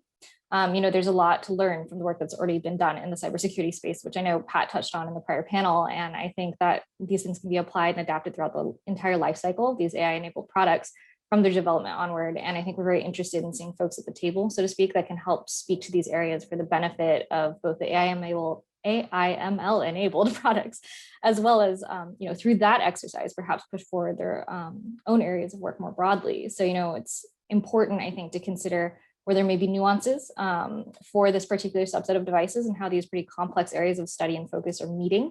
But it's also important to see that, what we can take back from the progress we can make in this area to areas like medical device cybersecurity in a more generalizable sense, which I guess is maybe just a long way of echoing some of Jeff's comments earlier, and saying that I think the effort we put into developing and maturing GMLP will hopefully also have more generalizable applications and feedback into the progress of the disciplines that we're drawing from as we're doing this. Anyway, I guess I'll just wrap up by saying that ultimately from a regulatory perspective, I think not only will the maturation of GMLP be a really important topic, but also how we communicate around it and what expectations we're contributing to setting. In our role, I think we're always considering the balance between prioritizing the and ensuring the safety and effectiveness of these devices, while also aiming to support and certainly not inhibit innovation in the space and getting high quality devices to the patients that are going to benefit from them as quickly as possible. So I think that actually with that, I think I'll just go ahead and close off for now. And I'm really thank you for the opportunity to discuss these topics further. So back to you, Suresh. Thank you, Mira. That was packed, a lot of information packed in there. Thank you. Next, we will move on to Johan. Johan, your turn to share your perspectives, please. Thanks. So I'm from the MHRA, that's UK's regulatory body. So I'm basically like Mira or Janet, but with a weird accent, you could say. And I'm head of software and AI. So just to kick things off, just to honor the contributions of our FDA and Health Canada colleagues, we only got this document across the line because of their openness and willingness to kind of work together on this. So I really appreciate that, and thanks so much for getting us involved in this panel as well. So to steal a line from FDA colleagues, because we're all about plagiarism in the UK, what it takes to get AI/ML enabled devices right is we need to take the best of medical device regulation, the best of data science, and kind of squish them together. That's kind of what this is the first attempt at trying to get that right, I think, internationally, and get those principles out. And just to be clear, from the MHRA perspective, this is the start rather than the end of some of those collaborations and taking that forward. I've been asked to concentrate on two kind of principles. So the first being the training and test sets and external validation sets. One of the questions that the team asked me, what do you think about cross-validation? Do the training and test sets have to be entirely separate? Can you reuse some? I don't want to speak for my FDA and Health Canada colleagues because I'll get some kind of diplomatic emails after the fact. But from the MHRA perspective, there's some flex in that principle necessarily because cross-validation is possible, and it's possible to do that in a way which maintains the kind of independent nature of that set. So it's a fair test of that model. I think really the whole purpose behind having training and test sets being separate is not necessarily to say they shouldn't touch one another at all. We recognize that there is also the validation set in between as well, but really to say that you need to have a fair test of the model. That is the kind of the impetus behind that principle for me. And the second principle that just to unpack a little bit more is explainability or interpretability. There's really kind of two elements to this. So there's wider transparency that was talked about in the last session.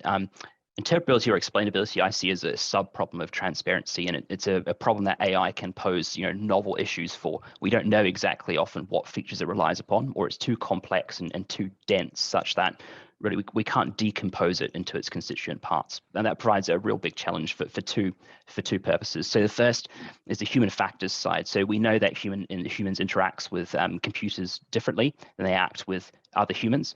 We also know that the interpretability of models also changes how humans interact with them. So we need to ensure that performance of the human AI team is maximized, because if the performance of the model is great, but the way clinicians interpret it is rubbish, well, then the patient is still harmed at the end of the day. And that's as big a concern for me as it is the accuracy of the model itself.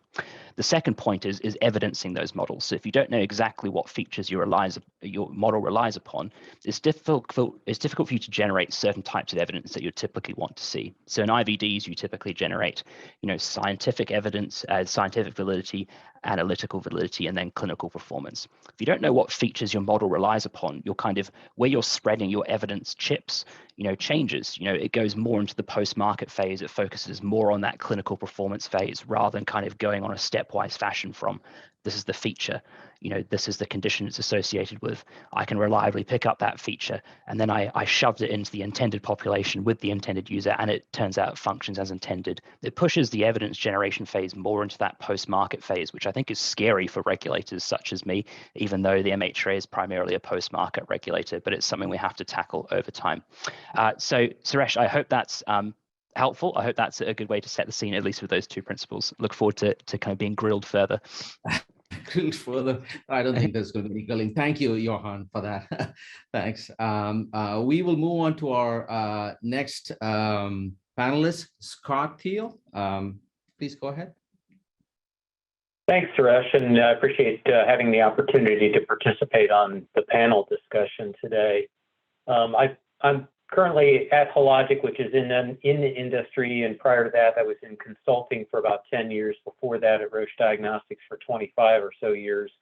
I mention that only because I've been involved in trade organizations, collaborative communities, and standards development organizations over the course of my career, and a lot of those have dealt with software in a medical device, software as a medical device, and also machine learning and AI-enabled devices.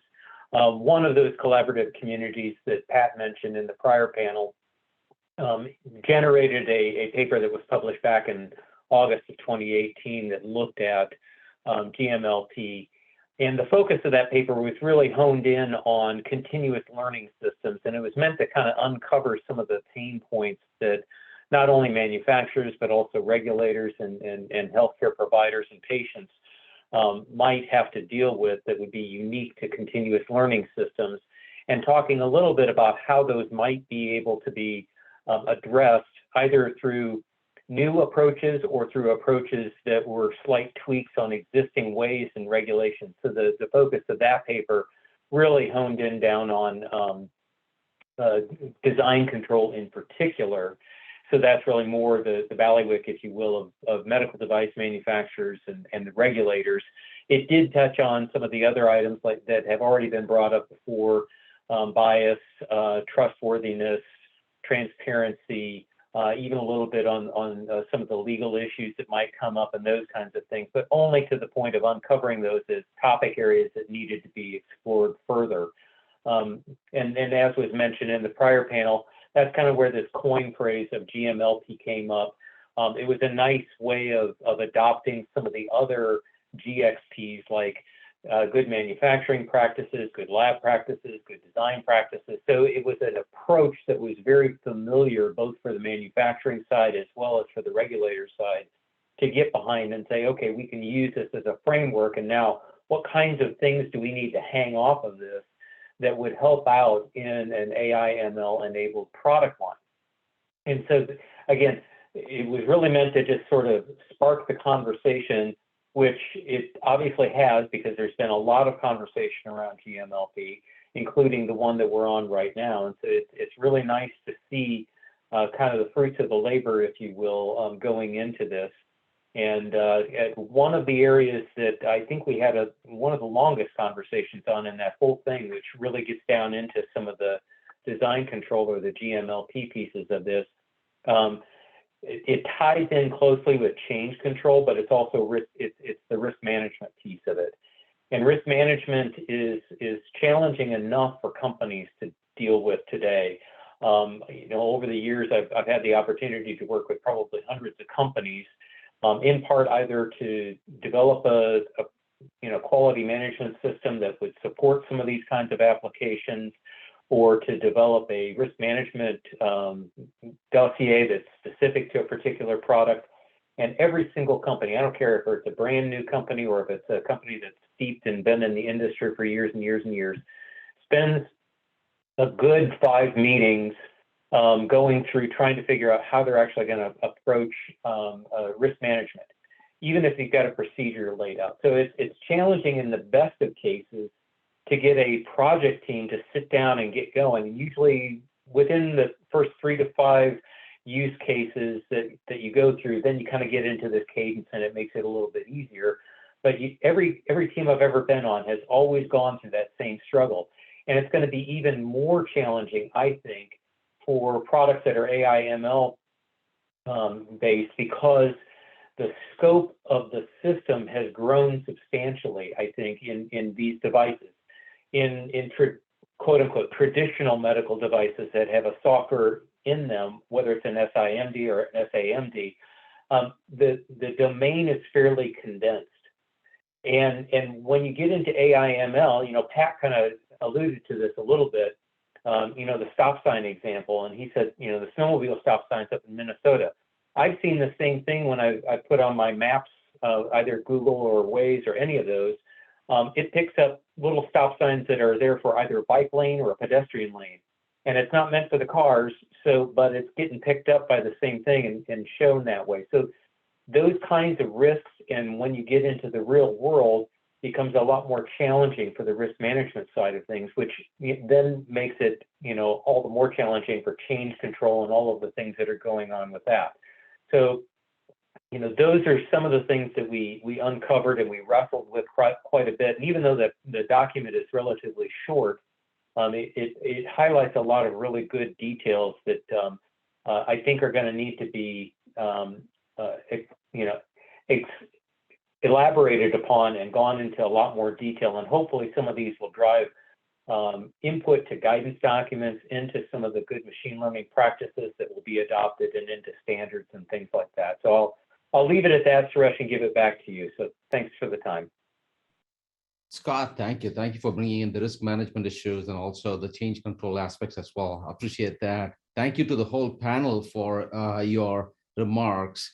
At this time, I would like to ask the audience if they have any questions, feel free to submit them to the Zoom Q&A section. Next, I'm going to start with Linda. You have not had an opportunity to speak, so I'm going to ask you to respond to something here. So you have been working at the FDA primarily on emerging risks associated with digital health and specifically cybersecurity practices, right, that are required to make sure that AI/ML is safe and effective. I'm sure it's evolving. The best practices there are evolving, but certainly we want to hear from you as to, are there specific lessons from the cybersecurity space that can be transferred to our topic at hand, which is GMLP. So any comments there? Yeah, thank you so much for bringing that up. Yes, cybersecurity, as has been mentioned, throughout many opening remarks today, is an important part of all software systems, and particularly for those related to medical devices. As has also been mentioned, there are many good practices associated with cybersecurity that can be applied to AI and ML systems. I think one of the most important things to remember is that at the end of the day, we really want to look at having the security objectives of authenticity, authorization, availability, and confidentiality upheld in any medical device system. Now, AI/ML, in implementing the systems to provide those objectives, there may be unique aspects that need to be considered. I mean, specifically looking at not just the security of the device itself as it was designed, but the security of the data itself as well. The data that goes into the training of the systems and the security of the systems that are providing that data. If we look at a system that is going to be continually learning in the field, we need to make sure that the data coming into that algorithm for its updates is secure. Now, obviously, we talk about bias with regard to these systems in thinking about if there is a specific patient population or whatnot that is overly represented in the data set. But we also need to think about how we protect that data set. So even if the right patients are feeding the data into, we should be getting the right data. There's not a malicious actor who could come in and change that data or limit the data that's coming into the system. We have seen circumstances where medical devices are reliant on cloud-based technology, for example, and if that cloud-based technology is not available, then the device itself is not available. So as we're thinking about these systems that learn in the field and that have these continual learning and continual need for data, we need to think about the availability of these devices in perhaps in different ways than we would for a traditional medical device. I also want to put in a plug for confidentiality. If we're using facial recognition aspects or other aspects of a patient that uniquely identify them, we just need to be careful about the confidentiality of that information for that patient. But again, at the end of the day, it's cybersecurity is still cybersecurity. And we need to make sure that the systems that we put out there are designed with cybersecurity and that we don't think about it at the end and bolt it on afterwards. It never goes well that way. So really challenge everyone to think about unique ways that we can apply the tried and true cybersecurity principles to this new evolving technology.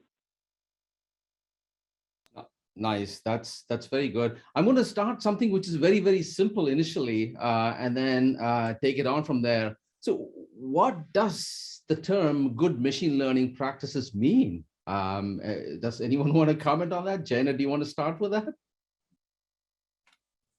Sure, I'd be happy to. I think we see them as sort of strategies for developing good quality devices. And they can also, as I mentioned, be used to help assess a product to see if it is high quality. So, I mean, we've tailored them to medical devices, but I think it would apply to machine learning development device design, development, evaluation, deployment, and maintenance.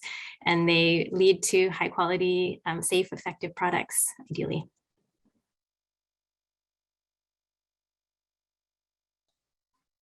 Johan, you want to add anything to it, or Scott? I think that's exactly right. You know, to draw on what Mira said earlier as well, like a lot of these principles are perhaps not groundbreaking or kind of earth-shattering. They're kind of, you know, principles you should be following if you're going to design a product which says what it's going to do and is safe and effective, you know. So they're strategies to get you to that conclusion, but they're drawn from, you know, across sectors, but also well-recognized practices within medical device development as well. So yeah, that's my view. Thanks. Thanks. Scott? Yeah, Suresh, I just to add to that, I would say that it's, you know, scientifically sound best practices that lead to safe and effective devices used in the field. Yeah, that's perfect. I think with that, I think I want to step in and ask, where are we in the actual process of developing GMLP? Like, are there specific consensus standards that have emerged, or are we still looking at very good, promising practices? Are there specific areas where you think there is a gap and we should move towards that to address that as well? So I see, could Linda, do you want to start?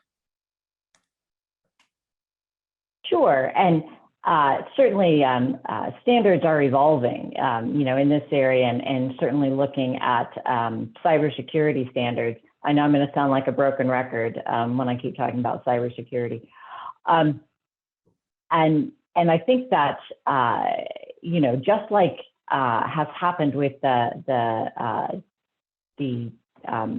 GLMP that you all have that we all have come up with. We need to think about standards in the same way. What can we agree on? How can we, you know, move this to the next step? A lot of times standards can take longer to develop, you know, and certainly may take longer to change, but really all of us coming together to develop some good processes is very important. And there are some very significant efforts underway. With cybersecurity, there are a number of well-developed standards, and I'm using that as an example because cybersecurity has been around for forever, right? You know, there are hundreds of standards on cybersecurity, but it's only in the past recent years that we have looked at this from medical devices and really tried to get to a few. And I see the same thing is going to happen in these new areas. Scott, please go ahead. Yeah, Suresh, just to add to what Linda said, you know, right now, other than FDA's and the co-written paper that was put out, the discussion paper on GMLP, there really isn't a lot in the way of regulation of AI/ML globally speaking. Saudi Arabia, I think, has some regulation out on it, and I think China recently released something on how they're going to classify that. So one of the challenges that I see in moving forward with this is making sure that there's a harmonized approach globally, so that manufacturers have a chance of being able to hit all of these things. You know, and my hope is that either through IMDRF or through other collaborations similar to the discussion paper that was put out, that regulators can, you know, move together along with input from manufacturers and from healthcare providers and from patient communities to help put those you know, types of things together, whether it's the regulations or the GMLPs or whatever it is. I think it would be very harmful if we, you know, had kind of a scattergun approach, if you will, to multiple different ways of doing essentially the same thing. Got it. On that particular note, Scott, I think there is a lot of AI/ML that's occurring in other organizations as well. How do we want to surface this up so that you can harmonize things? Perhaps, Johan, you want to go next, incorporating that into your answer as well? Sounds good. If I forget, Suresh, just hold me accountable and I'll try to address it at the end. So I think just to bring back to the original kind of question, I also bring it back to what Pat said in the previous panel, right? Sometimes this is a matter of tweaking existing standards and seeing if we have some tools that already exist that are fit for purpose. But I think having discussed with, Mira and Janet and other colleagues, I think we kind of share a vaguely similar framework about how we can support the standards development side. So I think more or less the standards kind of fit into one of three classes. So one, standards that we can steal from other sectors and just drag and drop them, and they're perfectly good to go. So training and test sets, the separation of those, like that's something we can steal from somewhere else. There's nothing interesting really about the health sector or medical devices, which require something different. Second, there's ones that we can drag and drop, but we have to modify. That probably a lot of the principles that we see, that will call a lot of them. And there are ones where actually I think the health sector and medical device sector is ahead of the game, where we're actually crafting something de novo. What's really interesting about the medical device sector is the variety of intended purposes and intended uses for AI as a medical device, or AI/ML enabled medical devices. I still can't say it correctly. But yeah, so like trying to grapple with that diversity and get standardization, I think is going to be a real challenge, but I think we're definitely up to it. And the question you asked, Suresh, was, I've completely forgotten now. Apologies, tested positive for COVID this morning, so I've got COVID brain. I can't retain information. Certainly appreciate you still joining and helping address these questions and joining the panel. I appreciate that, Johan. The question was, how do we surface up other practices that are being done in other institutions and other organizations? How do we really want to bring all this up so that you can really consolidate and synthesize the best practices? Makes sense. Well, let me tell you what MHRA's approach is, and Mira and Janet can either agree or disagree. So I think it requires regulatory authorities to get involved from early stages in the research phase, rather than just kind of the hardcore standard setting phase, to jump in at that kind of stage there. So regulatory sciences, there's two elements, is regulatory and science. You need the regulatory part with the science to kind of get you across the line. So that would be the approach with companies in particular as well. MHRA, our doors are open. We're very collaborative with companies. We have the privilege to be able to reform our regulation at the moment, which requires a lot of consultation and bringing companies and industry along with the ride, including patients as well, of course, and having them at the center. So I think it's about being collaborative and being involved from these kind of these principles in the scientific development from a very early stage, if we possibly can. Hope that makes sense, Suresh. Yes, that sounds good. Thank you, Johan. Mira, I think you had your hand up as well. I think you have some comments. Can you also touch upon, are there are standards currently under development? Are there any specific set of standards that you're preparing for, like the ISO, ASTM, IEC, etc.? This is a question from the audience. So if you can address that as well, that'll be helpful. Sure. So, I mean, I think especially in the Digital Health Center of Excellence, we're touching base on a lot of different standards right now, and we have a variety of staff that are involved, to different degrees in providing input. And I think between that touch point, as well as to what Johan was talking about, and being really closely involved in the regulatory science piece, we're able to hopefully start being a bit of a center point of being able to pull together different sources of information, finding out where folks are really already aligning, and where we can either build bridges or help emphasize those connections, and begin to coalesce a little bit on like maybe a core GMLP that feels a bit more cohesive, if that's a fair way of putting it. And I put my hand down because I think everybody's sort of spoken to my thoughts on this matter. But I do think that there are also other efforts that are going on that are, in some ways very fundamental, but I think will help us in terms of coming together. So you have IMGRF right now talking about, terminology that we can all agree on in this space. And I think even very I don't want to use the term simple, but I'm going to say fundamental exercises like that are actually going to be really critical in terms of making sure that we can clearly identify the links that we need to move this forward more rapidly. That's perfect. That's perfect. Thank you, Mira.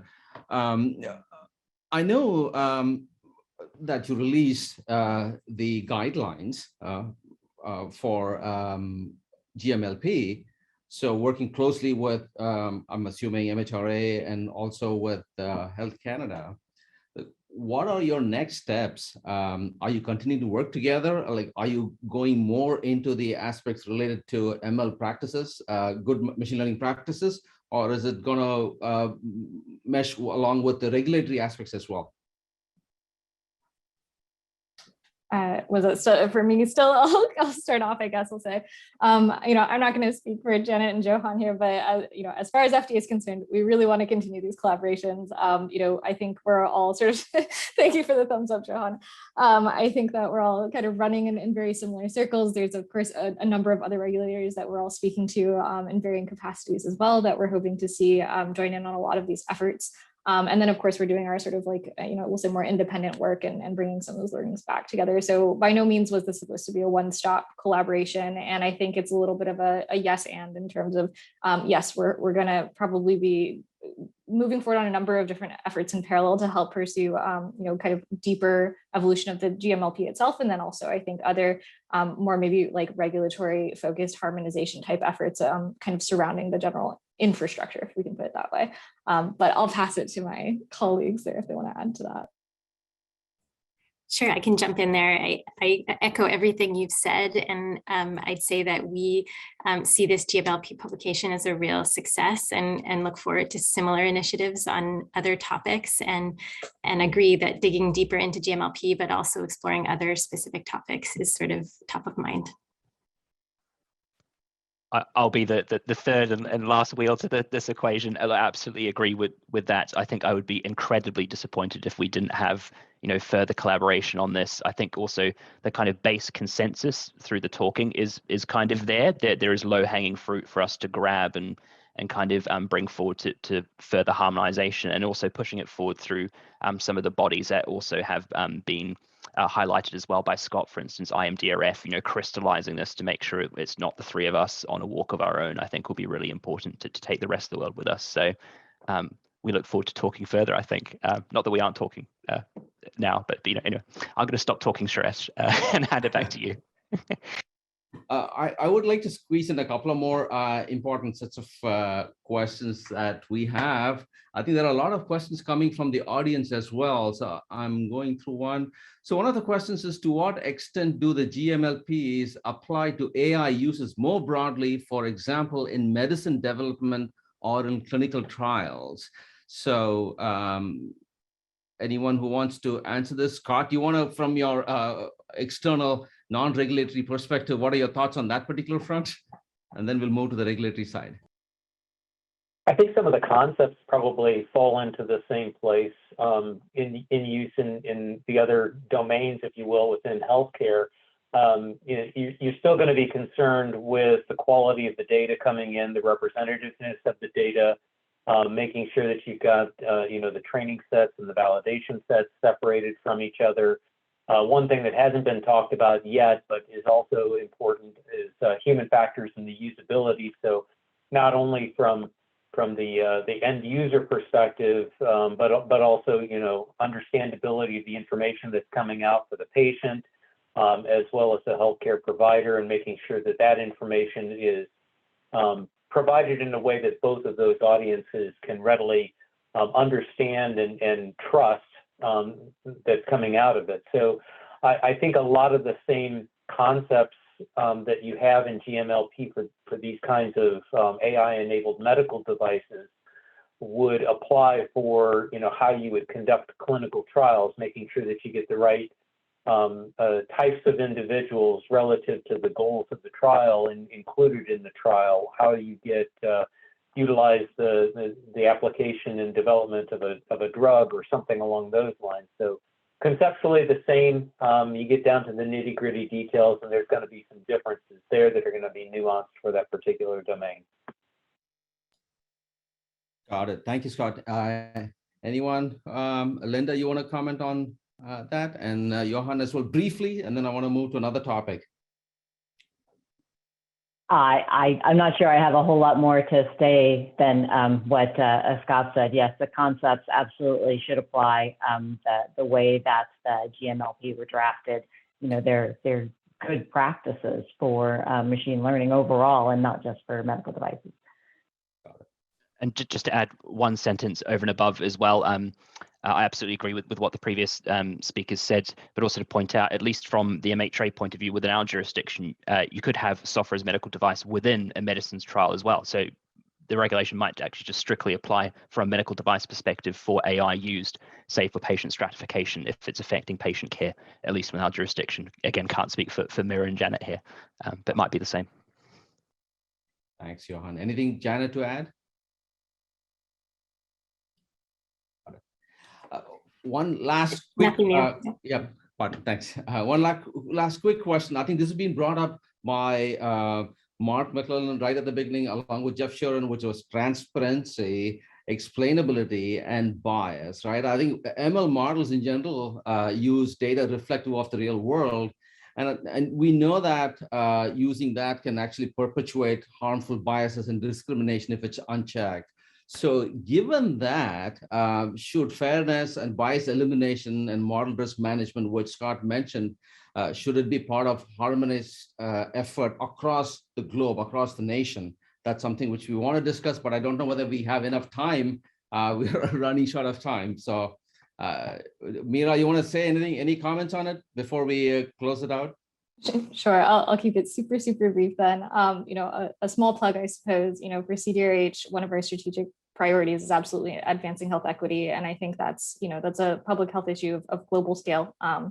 And I think that harmonization is going to be important because, as I mentioned in sort of my opening remarks, a lot of these devices aren't being built just for a domestic market, right? It's for ultimately a global user base. So wherever we can harmonize and potentially like the mitigation of bias and the effective response and communication around it, because I think elimination in many cases is probably not the reality of the situation, and doing that in a way that translates across different markets, we'll say, to different patient bases and to the really diverse set of users that will need to understand the limitations and actual performance of these devices. Wherever we can harmonize on that, I think is really quite critical and something I think that we've all been discussing to varying degrees as well in our continued group discussions with our regulatory colleagues.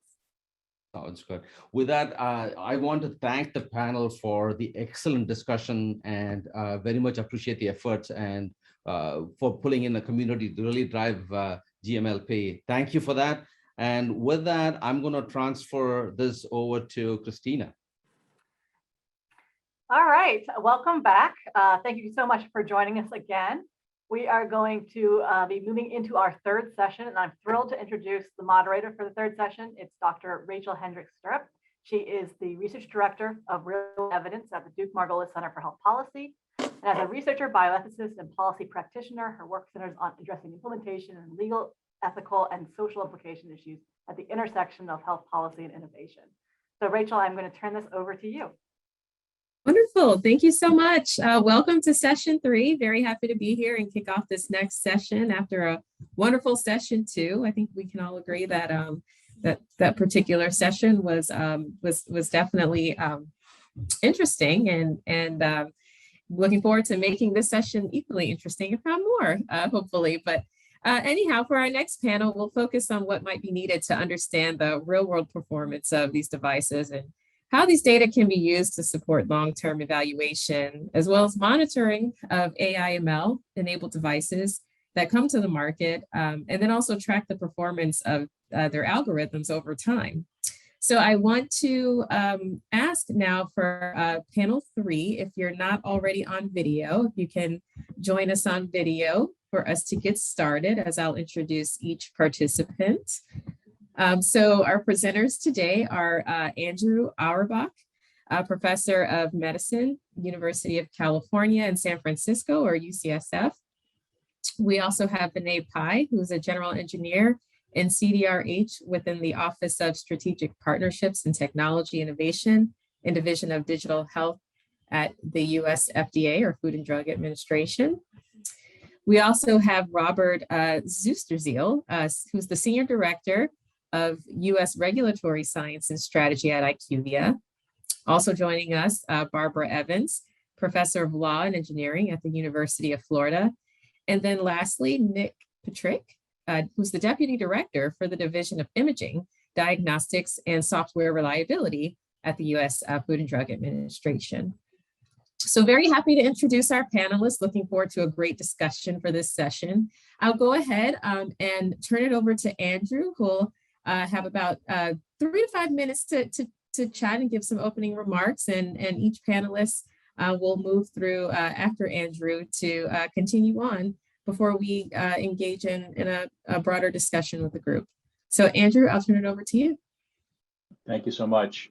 So I lead governance of clinical content for UCSF Health, which includes clinical decision support of a variety of different kinds, of which AI and ML is one flavor. I also lead a national collaborative that's seeking to understand best practices for how to adopt external software into an electronic health record system at a place like UCSF, and working with Vinay and others at the FDA to create frameworks for adoption that are safe and effective, thinking about real world evidence in that context as well. For our local projects, we've discovered, as others have, that the out-of-the-box algorithms that come from vendors and often from other places have to be rebuilt and rethought pretty substantially after being brought into the health system. And the problems are ones you suspect. The data are non-specific, they're broad. They ultimately predict the data as you see it rather than the world you'd like to be in. And as such, it creates all the problems with inequities that you talked about earlier in this session. Based on those early experiences, as we expand our use of more advanced analytic tools, of which AI and ML are one, we need to develop governance data models for how to use those data both internally and externally. The intent of the models, some of that is some of the methodologies we talked about earlier. But even more importantly for our institution is that last inch, we say, the thing that gets the physician to click on a button to get behavior to change. So what's the information that will be generated and how will it be delivered to the physician, the nurse, the pharmacist, the patient, the front desk clerk, whoever is receiving the decision support, broadly defined. Strategically, we're trying to deploy these tools as part of our learning health system programs at UCSF, and then evaluating them using A/B testing models wherever possible. We've got a randomized trial engine that we're spooling up, and we're very excited about it. It is not completely plug and play, but it's getting there. But we try to do it whenever feasible. Relevant to this discussion, the evaluation plans for each project have been a little bit, you've seen one kind of evaluation plans, because each project has a different set of outcomes and processes in what you think about. But in general, if you think about health services research or implementation science, which I use that lens for this sort of work, we tend to think about the clinical processes you want to change, the clinical outcomes you want to measure, and then there's surrogate or intermediate steps that we need to measure to prove that the intervention is actually getting to the provider. So for example, is the alert clicked on and acted on appropriately or simply dismissed? Our national collaborative is seeing a growing number of companies creating these independent software systems which purport to use AI and ML tools. And our greatest experience with those is that the software is not always, actually almost never regulated. Few of them are on the pathway to regulation. I think the discussion about Jeff Sharon mentioned earlier about flexible and adaptable pathways may be what they're looking for someday. But the whether and how they're using AI and what type of AI and ML models is often unclear and takes a lot of due diligence on the part of the health system or a provider that wants to bring it to their clinic. We do try to get under the hood. It's about the technical requirements. Do they use APIs? What kind? But more importantly, I think our patient representatives mentioned earlier, what data do you want? Where is it going to go? And what is it going to be used for is one of the biggest questions we often grapple with when we're adopting these tools. Ultimately, the evaluation of these tools will be similar to our internal projects, but have a lot more emphasis on the technical performance of the vendor. We are less concerned about the cloud performance because almost everyone's using Microsoft, Amazon, or Google, but more about the other intermediate layers that, like their API services and those sorts of things that often produce latency when we're thinking about time-sensitive decision support. For both settings, locally and nationally, the FDA's framework for RealWorld performance, which includes technical performance, user experience, and clinical performance, are reasonable starting places for all the work we do. In my health services research life, we tend to emphasize the statistical performance of the tools, but getting back to the idea of that last inch, the click that the physician needs to make, we really have to think about other features of the tool, the user experience, and where it's integrated into a workflow. We do see increasing need for the care and feeding of these models within our health system as for data model creep and the things that we've mentioned earlier. Suchi Sari has written some really nice papers about how when we change the normal values for certain assays or we change documentation practices in our EHR, that changes the algorithm and that can make things change. The performance of the model will change substantially, and how you gather those statistics it's known, it's a known technique, but how you instrument the tools is often a challenge. And we're early in our journey doing that at UCSF. I think we're increasingly convinced that collaborative communities are an important way to move forward. It's as much about the statistical performance of the models and the techniques of the AI models as it is about the deployment and evaluation approaches that we use. In many cases, I suspect success or failure of the AI tools we do less to the mathematics involved and more about the way it was integrated into physician or provider workflows. And absent a global view and larger collaborations, the progress would probably be slower than we like. But I am optimistic and excited. It's really amazing to be able to create flexible, powerful clinical decision support. The days of our Boolean if-then statements come out of the box with our current EHR statements, EHR models are ultimately very restrictive. So being able to create things that are flexible, more powerful, represent clinical care as we see it is really exciting. I think we're just going to be important for us to be working closely together, vendors, patients, and health systems to make sure we're seeing things the same way. Wonderful. Thank you so much, Andrew. And indeed, I'll go ahead and pass it to our next discussant, Vinay. Take it from here. Thanks, Rachel. Can you hear me? Just want to make sure. Yes, we can hear you. Okay, thanks. Go right ahead. Yeah, so as mentioned in the FDA guidance, we define real-world data as data relating to patient health status and or the delivery of healthcare routinely collected from a variety of sources. Examples of real-world data include data from EHRs, claims and billing data from product registries and disease registries, and so on. When you talk about real-world evidence, you're talking about the clinical evidence regarding the usage and potential benefits or risks of a medical product derived from analysis of real-world data. But when you talk about real-world performance, we consider the total product lifecycle aspect, as we mentioned in the FDA's software pre-certification pilot program working model 1.0, which was published in January 2019. And as Andy mentioned, one of the aspects in this pilot program working model was the proactive monitoring of real-world performance data by companies through analytics aligned with product performance, user experience, and health. And this working model proposed product performance analytics as analysis of outputs and outcomes demonstrating the real-world accuracy, reliability, and security of a SAMD product. And AI/ML devices would comprise under that scope too. And then user experience analytics proposed monitoring for facilitating timely identification and correction of user issues and enabling improvements to the utilization and effectiveness of the software. And this goes sort of to the point that Scott Thiel was raising in the previous session. And then health analytics as proposed in the working model was analysis of real-world clinical outcomes and outputs related to the intended use of the SAMD products.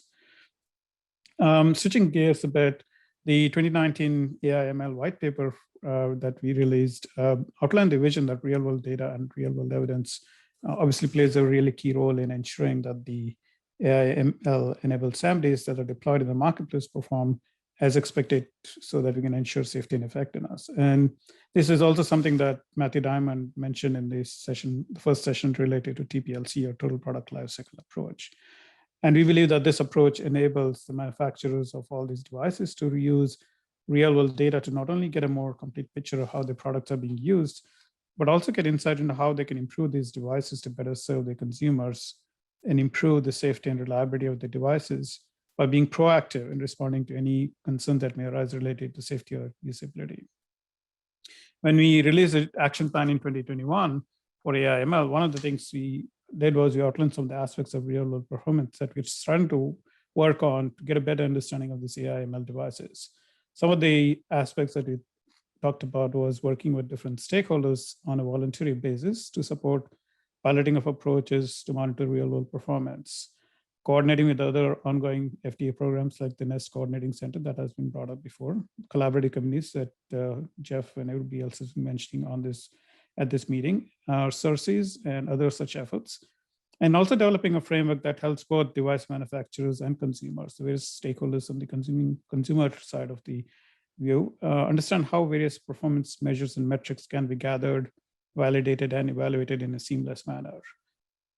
And this framework development, we're doing this while ensuring that we engage all stakeholders and the general public to make them aware of the approaches being pursued. So this also goes to the transparency and minimizing bias kind of angle also. And as Andy briefly mentioned in his presentation, that we have been working through CERC with this team to develop frameworks and tools for integrating digital health devices and tools into clinical practice. We also recognize that before devices go to the market, the information we have about their function is generally limited to what can be obtained in carefully controlled trials. And we also know that there are differences in real world environments that may cause such products to perform differently. And as Dr. Shahin mentioned at the beginning of this meeting, we have been working on various collaborations, including through the collaborative communities, to understand how the real world performance for these devices are impacting how we should be evaluating these products. For example, the collaborative community on ophthalmic imaging led a meeting discussing the real world use of AI/ML in diabetic eye exams. And we started the pilot program with the ACR, the American College of Radiology, for externally validating AI/ML devices in radiology, where we compare the real world performance of these devices to their pre-market performance. And these efforts are, and we have more efforts ongoing, obviously, which we'll disclose as more they come forward and we have enough results to publish on them. But anyway, so these efforts are enabling us to understand the many nuances that apply when such complex products move from the pre-market space to the real world. And these nuances may not be necessarily addressed by more traditional pre-market measures of safety and effectiveness. And for example, like information on the technological characteristics of the ecosystem in which these products function can impact things. For example, as Andy also mentioned, like server uptime or server response time from products that interact with cloud or cloud-based interactions can provide a more holistic and realistic picture of how these devices really function in the real world and what really matters to be evaluated for their safe and effective performance. So that's all I'm going to say for this right now. I'm looking forward to hearing the rest of the members of the panel and look forward to a fruitful discussion on approaches for collecting, accessing, and using real world data. Thanks. Yes, absolutely. Thank you so much. Turning it over to our next discussant, Robert. Take it. Rochelle, thanks, Andy, and thanks, Vinay, for great perspectives there. So I'm a senior director at IQVIA. What I do mostly is real-world data, real-world evidence, and how we can use it in the regulatory setting, whether it's pre-market or post-market. So it's certainly a very interesting area to apply real-world data in. So when we think about real-world data, as Vinay just outlined, and what would be sort of the definition, the real-world data has great potential, as we know, for the development of sort of AI, machine learning software in the medical device. So we keep hearing about big data to train and test algorithms is going to change healthcare, and it certainly can in specific cases. But once an algorithm is used in a real world or in clinical care, just as with traditional medical devices, so to speak, we need to make sure that these software tools continue to be safe and effective, right? Especially since, as we heard this morning and throughout sort of the day, the development of potential updates to these algorithms generally happen on a more rapid basis, right? So real-world data is obviously important in this post-market context as well. So when I generally think about AI, machine learning, and real-world performance evaluations in a post-market, I generally divide them into sort of three elements or three questions we need to ask ourselves. I think some of those we've heard before. One is what should we measure? What should be measured, and what data is actually needed to make sure that we can measure that accurately? And two is like, does that data actually exist? Do we have access to all of those variables? And then the second question within the question is, if it does exist, is it actually usable? And then once all of those things are true, can it then be accessed and potentially shared? So I will not go into the detail around this last question. I think Barbara will do that next and can certainly do a way better job at that than I can. But in general, there's a lot to unpack for each of these questions specifically, right? So lots of interesting discussions to have, but I'll at least attempt to provide sort of a general overview of the important items here. So for the first question, is like, what should we measure and what data is needed, especially to determine whether the algorithm continues to be safe and effective then I guess the answer is, as always, is sort of it depends, right? It depends on the context of use and its risk level, right? So if you think about an algorithm for an automatic defibrillator, that might be hugely different than whether we think about an X-ray system and software that detects whether a fifth metatarsal in the foot, there's a certain foot in the fracture, if there's a certain fracture in the foot, right? Those are hugely different. So in general, I think the broad categories we should think about in terms of collecting data in the post-market space is, what are the actual model outputs? What was the risk score? What was the actual prediction? And then compare that to the actually observed outcome. Right? What is sort of the gold standard, or what is the truth? What was the true patient outcome? Then obviously not unimportant are the model inputs themselves, right? So what variables go into the model in this real world setting, and what are other variables that were actually not considered in a pre-market space that are certainly causing us to have issues in a post-market space that are going to be predictive of outcomes? Should those then be included? And so it really gives us an opportunity to check whether the algorithm is still working properly. So thinking, in general, thinking about the accuracy of the algorithm itself versus the actual patient outcomes is certainly a very important concept here. And the two of the things that we sometimes, well, maybe it's not as easy to think about is one, as we heard from Andy, is like, what are the actual actions that the healthcare provider conducted in response to the algorithm? And what did he or she not do, right? Did the physician actually act on their recommendation? And then other items that are maybe even more difficult to capture is what other actions outside of your sort of machine learning's algorithm realm influenced the care pathway? What other actions by physicians or other ancillary care workers influence the outcome of the patient? And how did that compare to what the algorithm was doing and seeing? So in particular, if you think about medical devices, we obviously want to need to understand the populations in which they are most helpful, right? So bias is a huge component here, and subpopulations, but also need to understand their performance over time, right? So when the standard of care changes, for example. So this is, of course, also true for artificial intelligence, machine learning. And one additional sort of concern that comes up in this space is not just having the right population, but also having a good understanding of the performance across hospital sites. I think we touched upon that briefly. We know that different sites have different patient populations. They have certain differences in clinical practice, but we also shouldn't forget about the differences in underlying IT systems and the changes to those IT systems that are often made overnight, for example, that may cause data to not necessarily be in the expected location and cause the algorithm to not perform as expected, right? So I think those are some reasons why site-specific performance evaluations in the post-market are necessary, and obviously maybe even in the pre-market, just making sure that the algorithm continues to do what it's supposed to do. So very briefly on the second question, I know I'm a little bit over time.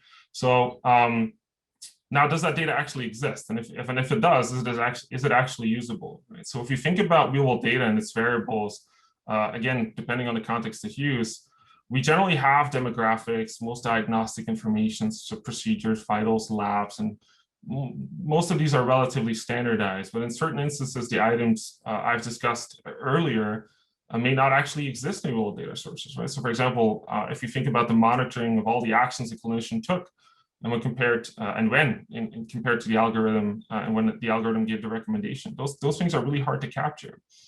And then, even if we could capture those, do we have the proper context? We heard about the context of the data. Do we know everything about the data? What is the quality of the data? Is it relevant? Is it reliable?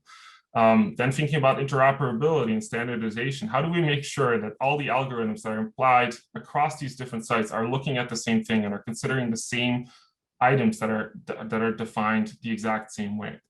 Also, when we do the post-market performance evaluation. So the last item here, so I think to summarize this in general, if you really want to understand the real-world performance and the factors that influence the safety, effectiveness, and the use of these algorithms, we need to measure these variables as accurately and completely as possible, certainly based on their context of use. So real-world data can certainly be helpful in this setting, but we always have to watch out and consider its context and its potential limitations. So thank you. Yeah, thank you so much.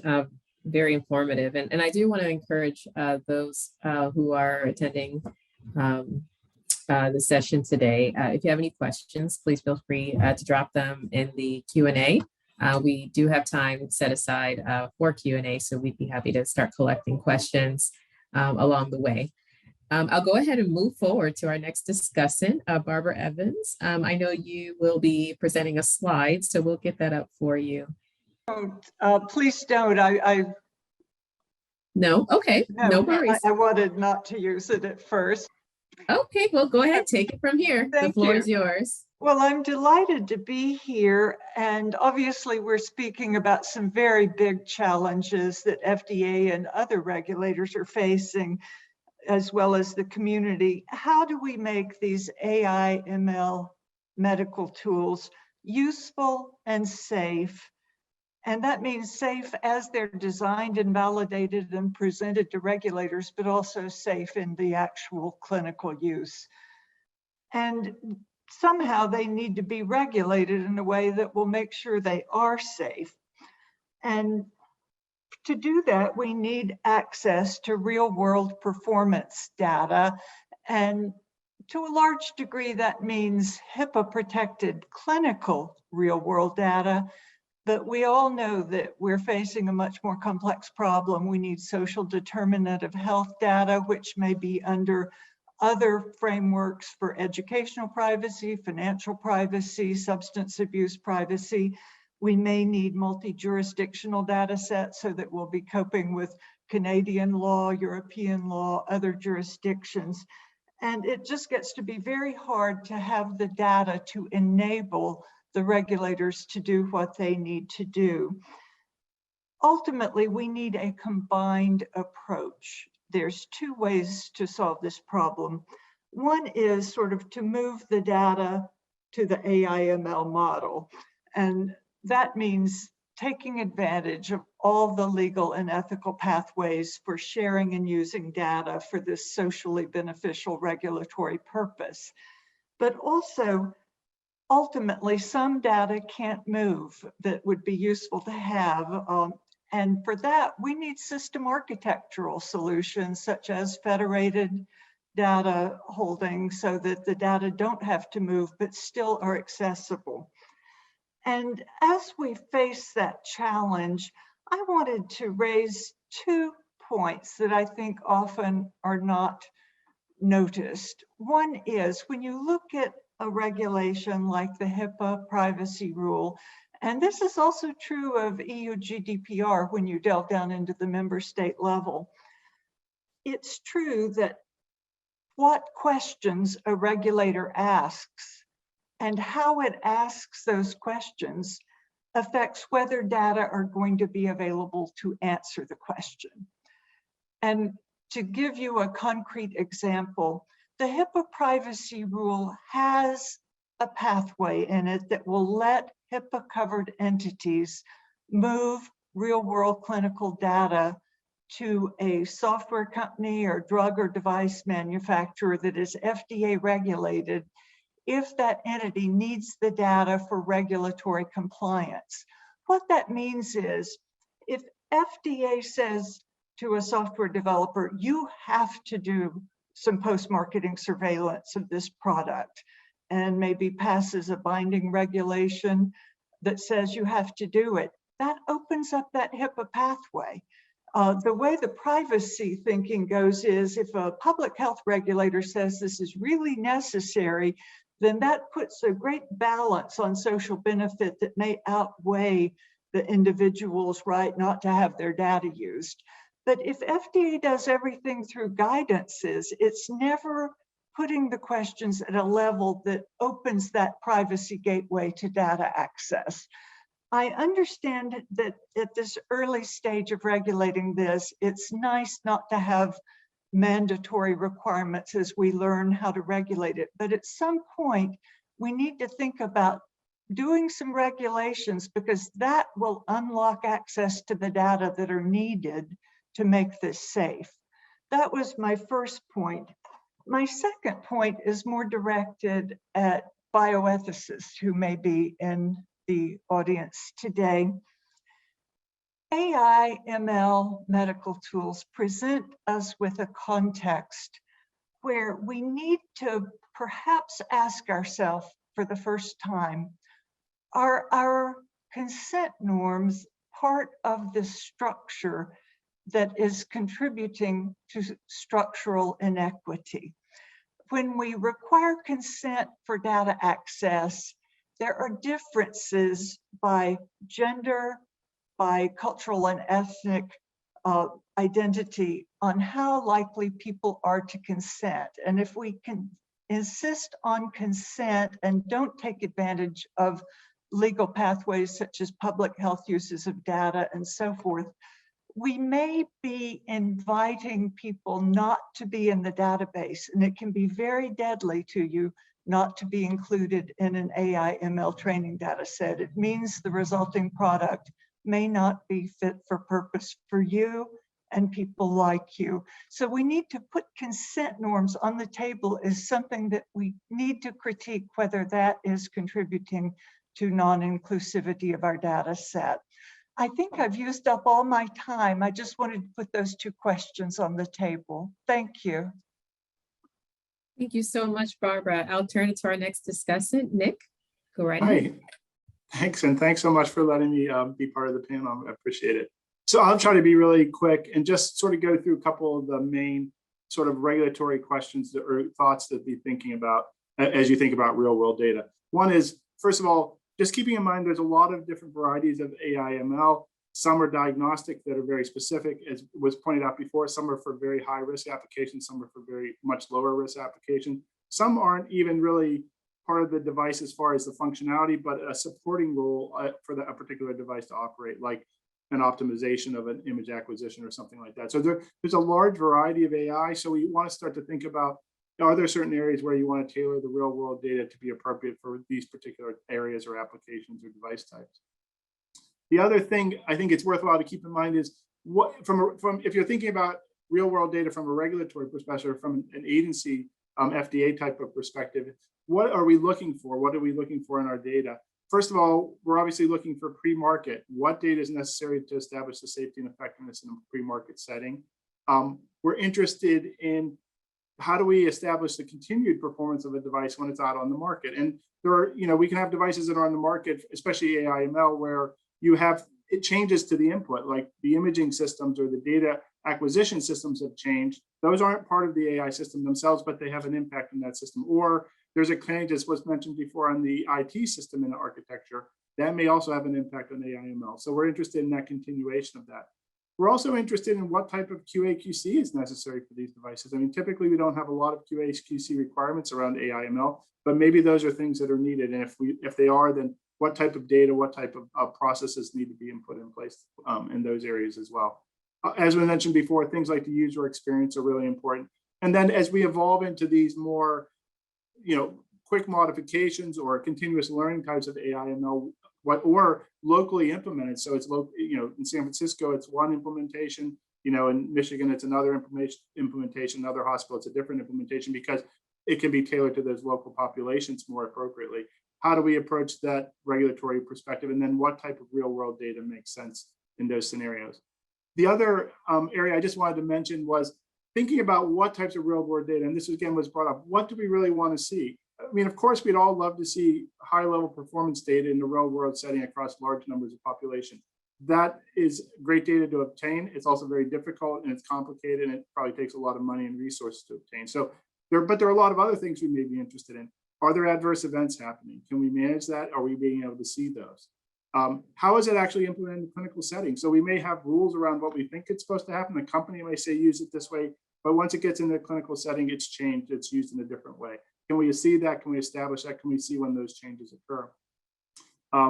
How is training being implemented and utilized with these devices? So that type of data may be really important. If this is for home use, are the patients able to really understand how to use this appropriately? If it's in a clinical setting, are the clinicians able to understand how to use it correctly? We can also be looking at things that was mentioned before, how to communicate. Are we communicating with patients in a different way now that this AI has come on? Is that appropriate, effective, important to understand? And then how is this changing things like the clinical workflow? Once you introduce that, it makes some modification to the workflow. Is that a positive or negative change as far as time or any other aspect of those workflows? So those are areas where real world data, and some of this data may be much easier to acquire maybe registries or other data may be appropriate. Maybe companies can directly acquire some of this data because they're using online systems and they can evaluate these directly. So thinking about some of those aspects about how this data may be utilized, and then getting back to that question, I think that was a really good one is, what do we need to collect, how easy it is to access that data, and then how appropriate is the data once you've sort of decided you can obtain it in some way. So for that, I'll be happy to go forward and let's have a panel discussion. Thank you so much. Great discussions. Happy to get started with the Q&A. We've got about 10 minutes to dive into some questions that have popped up from the audience. So I'll start with one really interesting question, which is focused on population differences, geographic populations, and how they differ, not just across EHR systems, but again, geographic locations. So one of our guests today asked, or at least said, population differences matter too. So for example, if the same static algorithm is used in a health system in Asheville, North Carolina on Cerner, and a health system on Epic in Raleigh, North Carolina, the EHR or EMR differences are going to matter markedly less than the population differences.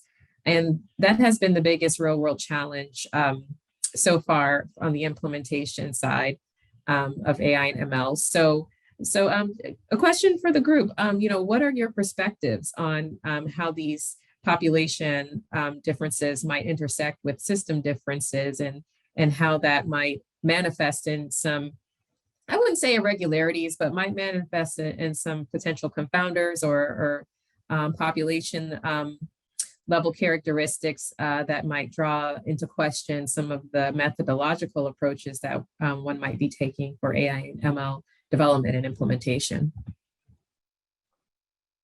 Maybe I'll open that up to anyone who would like to respond. Happy to go first, Michelle, since I think I raised a point, but happy to hear other people's perspectives.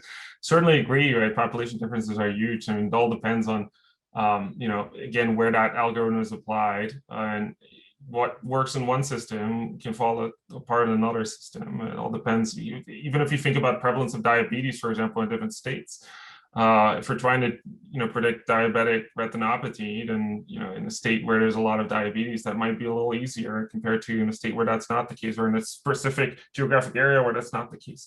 I think population differences are huge, and I think it's really important, and that's why those site-specific evaluations are absolutely necessary. It's the questions like, to what level do you take that to really understand whether the algorithm continues to perform appropriately across the different geographic settings, across generalizable populations. So I think I fully agree. I couldn't agree more. That is really important.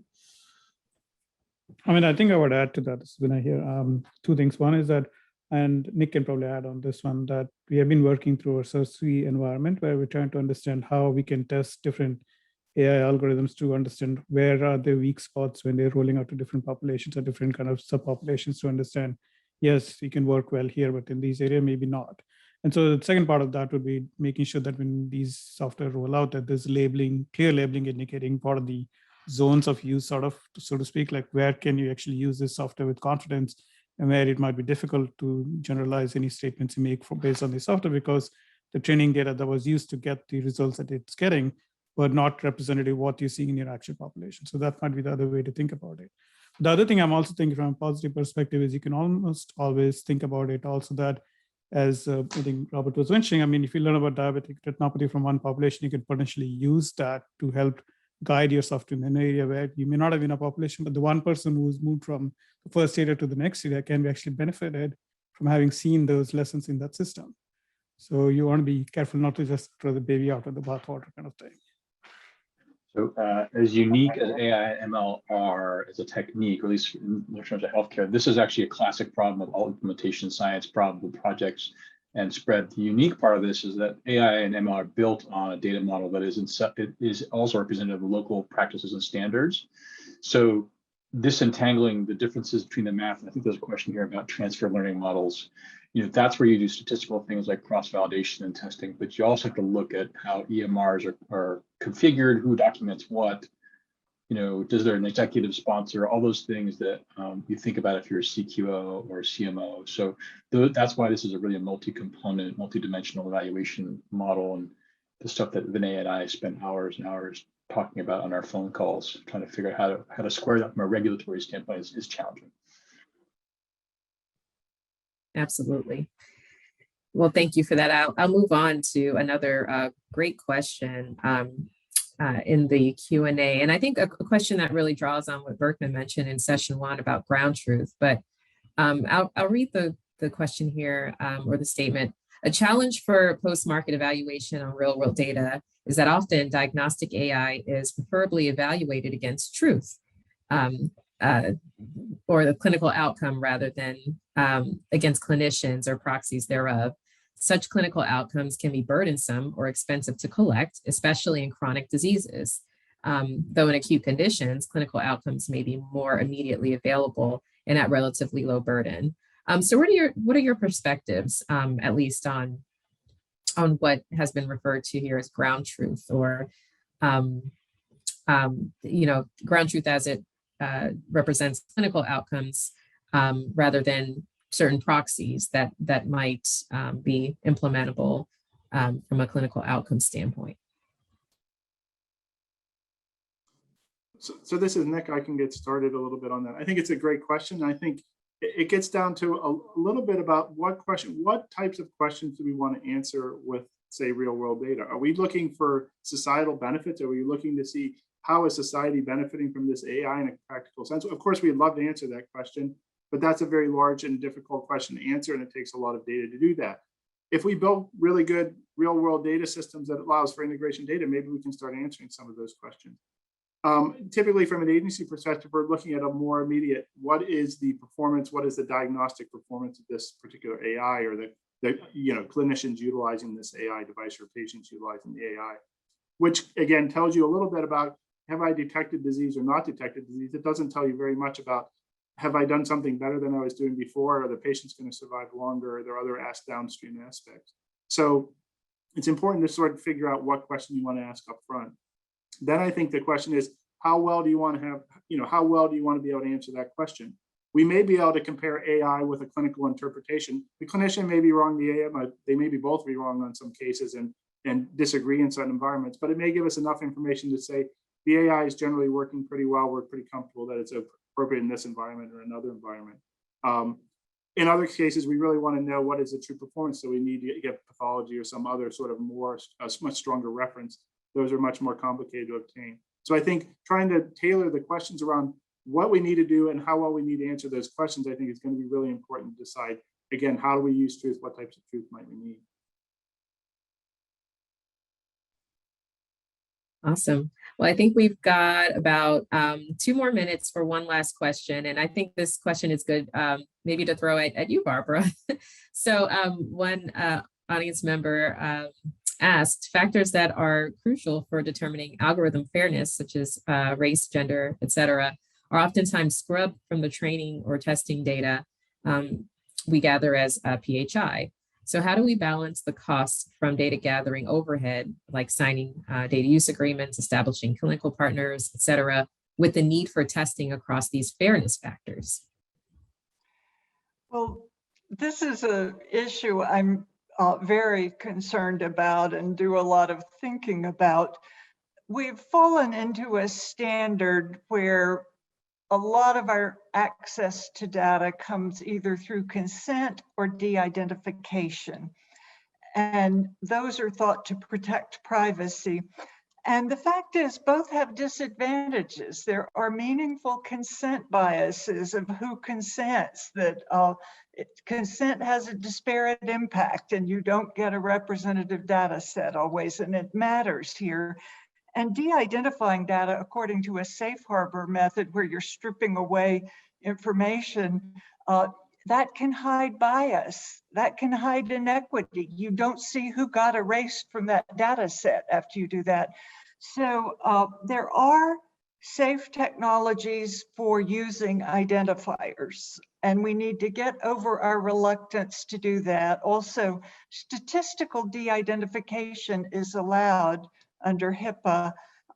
IRBs aren't comfortable with it because it's hard to understand, but it can give some meaningful protection for some use of identifiers. So to get to equitable AI, we've got to get over our 1970s era boomer bioethics, I call it, and I'm a boomer, so I can criticize the boomer, and start thinking, what's the problem we're trying to solve? And we may need some millennial ethics or some younger people to rethink these norms we've imposed on everybody.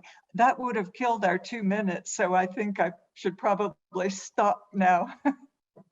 Thank you so much. No, that's very helpful. And I think there's a lot of literature out there, including that of my own, talking a little bit more about other HIPAA pathways like the expert determination pathway that could be useful or leveraged in these types of circumstances. So I want to thank all of our panelists for joining us today. This has been a wonderful discussion for session 3. So Robert, Andrew, Nick, Vinay, Barbara, thank you again so much for joining us. Thank you to the audience for tuning in. I'll go ahead and turn it back to Christina for our next. Actually, no, not Christina. Well, we're going to turn it over to Mark. So, Mark, if you can please come back. Thanks, Rachel, and thanks to the rest of your panel too. A great discussion, and we've now gone through 3 panels. Next up is a business roundtable, and this is an opportunity for all of us to have a discussion with speakers from businesses that are operating the current regulatory landscape, considering evaluation, further development of AI and ML-enabled medical devices, as well as the implementation of good machine learning practices and post-market evaluation of products that we've heard about so much today. So I'm very pleased to welcome our panelists, Jen Baird, who's CEO and founder of Fifth Eye, and David Golan, co-founder and CTO of Viz.ai, and Jody Daniel, who's a partner at Crowell & Mooring and managing director of Crowell Health Solutions. As with the previous panels, we're going to start out with some opening comments, and then we're going to have some discussion, and please keep those questions coming in the Q&A chat box. They've been very helpful throughout the afternoon. So Jen, let me turn to you first. Great, nice to meet and talk with all of you. I think that the purpose of our panel, or roundtable, I should say, is to actually think about how this happens practically.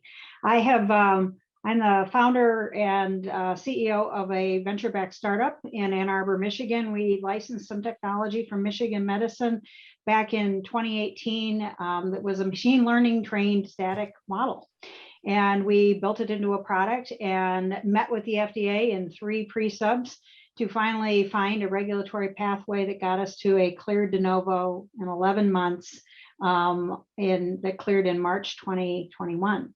And then we followed on quickly with that with a 510K that added a derivative model after that. And so, and I was the face of the company. I am not a data scientist. I have a team of those, but I was the face of the process to the FDA largely in that. And actually, I even, as a serial startup CEO, my COVID project is to blog about life as a startup CEO. And I ended up writing 3 blogs on my process with the FDA, just from things that I learned through that process. And I think I came out of the process really appreciating the amount of effort that the FDA is putting into really understanding what it means to make these products safe and effective. We use a single streaming lead of EKG off of a heart. So one of the things that distinguishes our machine learning model from what we've been talking about, a lot of machine learning models are based on EHR data. We have maybe a different set of problems or a simpler set of problems because we're working off the electrical signals of the heart. And we use that to predict something called hemodynamic instability, which is something that you learn about as a first-year medical student. And all the nurses know about it. But we actually, one of the biggest conversations that we had with FDA was, how do you validate a new novel tool that measures something different? Where we're not a diagnostic, we're a patient monitoring tool. And so we went back and forth and back and forth and back and forth to finally arrive at what ground truth can we validate against a streaming patient monitoring tool when there is no tool that currently measures the thing that we're measuring. So that was a really interesting process. Ultimately, we landed on that, but it is always scary, I will tell you, when your statistician says, oh, this is so exciting, we get to do new versions of statistics. I'm like, that is not the kind of innovation I want to be doing. Ultimately, actually, the FDA helped us out of that problem. And we didn't have to invent new statistics. But today, we're now into the phase of, we have this tool now deployed in 3 pilot hospitals, and we're starting to see, you know, how is it being used and what contribution is it making to the world of clinical medicine. And it's exciting. I have to tell you that everybody on my team joined the company with the purpose of saving lives and providing new information that wasn't previously available. What we're finding is it appears like that's actually happening. So we measure a state of a human being, that's hemodynamic instability, and our second analytic predicts the future risk of hemodynamic instability with a significant 48-minute median lead time.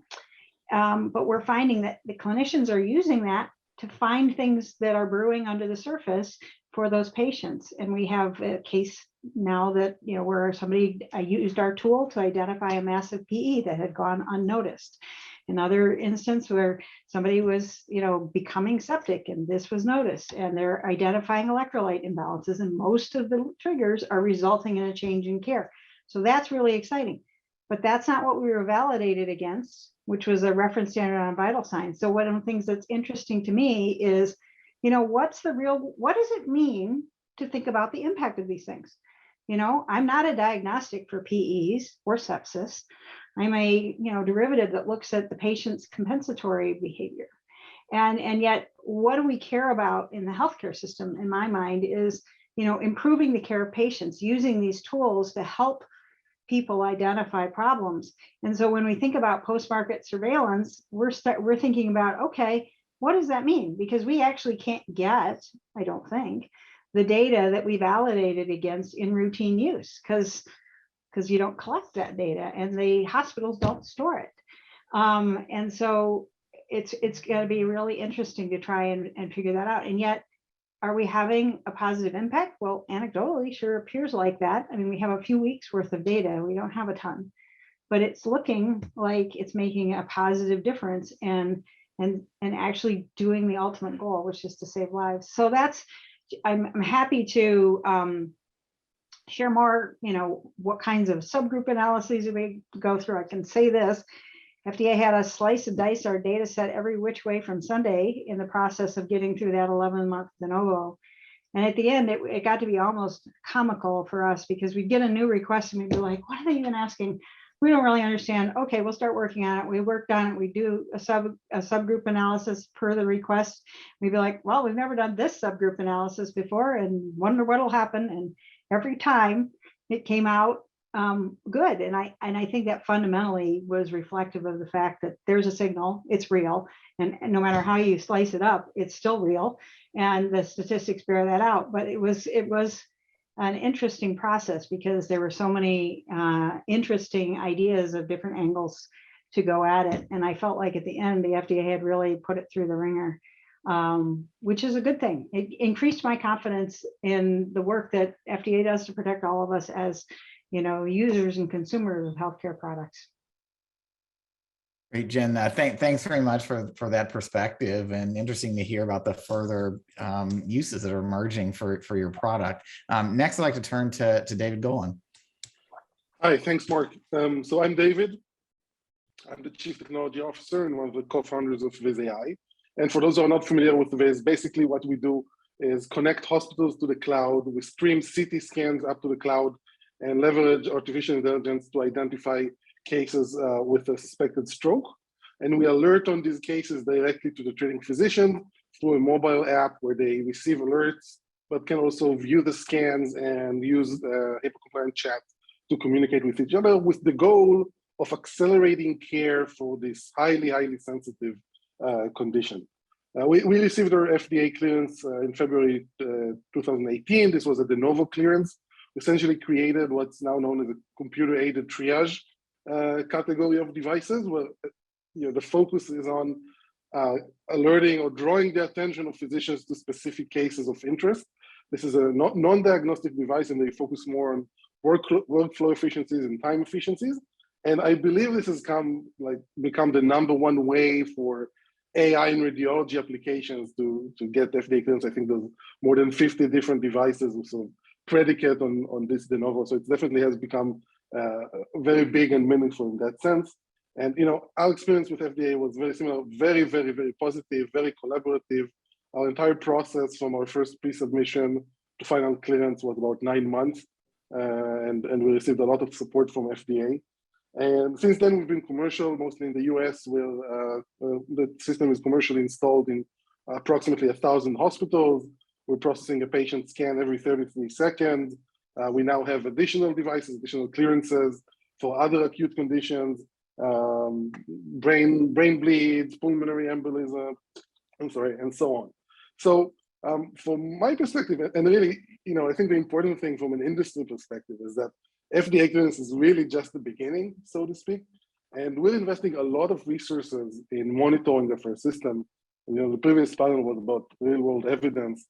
And we do this, as sort of a post-marketing regulatory requirement, but also, I think even if there was no regulatory requirement, from our perspective, this is the user buys something, they're expecting a certain level, and we have to monitor that.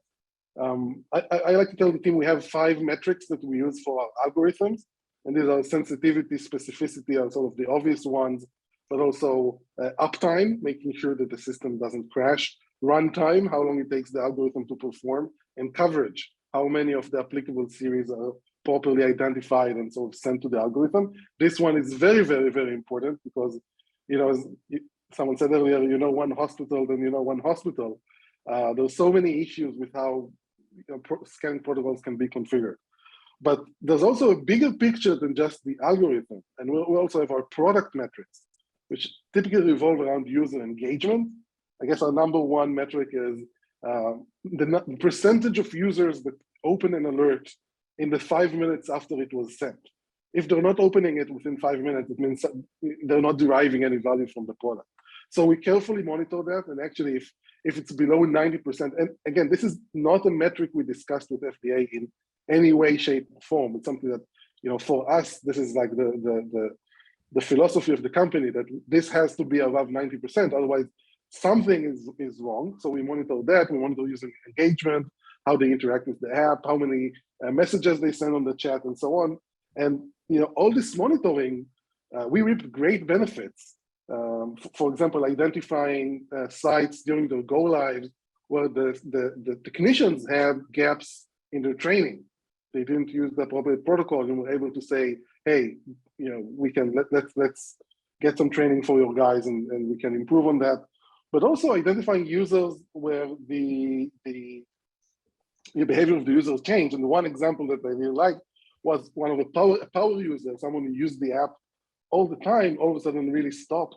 And knowing this allowed the customer success team to reach out and to learn that physician recently had a baby, and the Viz alert would wake the baby up.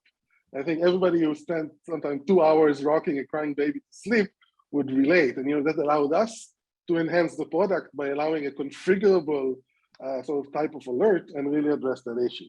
I think the last point I want to make before my time is up is that we're also investing a lot in monitoring the impact that the system has. We do that a lot through collaborations with clinicians. They typically run a trial. Typically, it's a pre-post comparison. They compare the performance metrics prior to the implementation of Viz and post the implementation of Viz.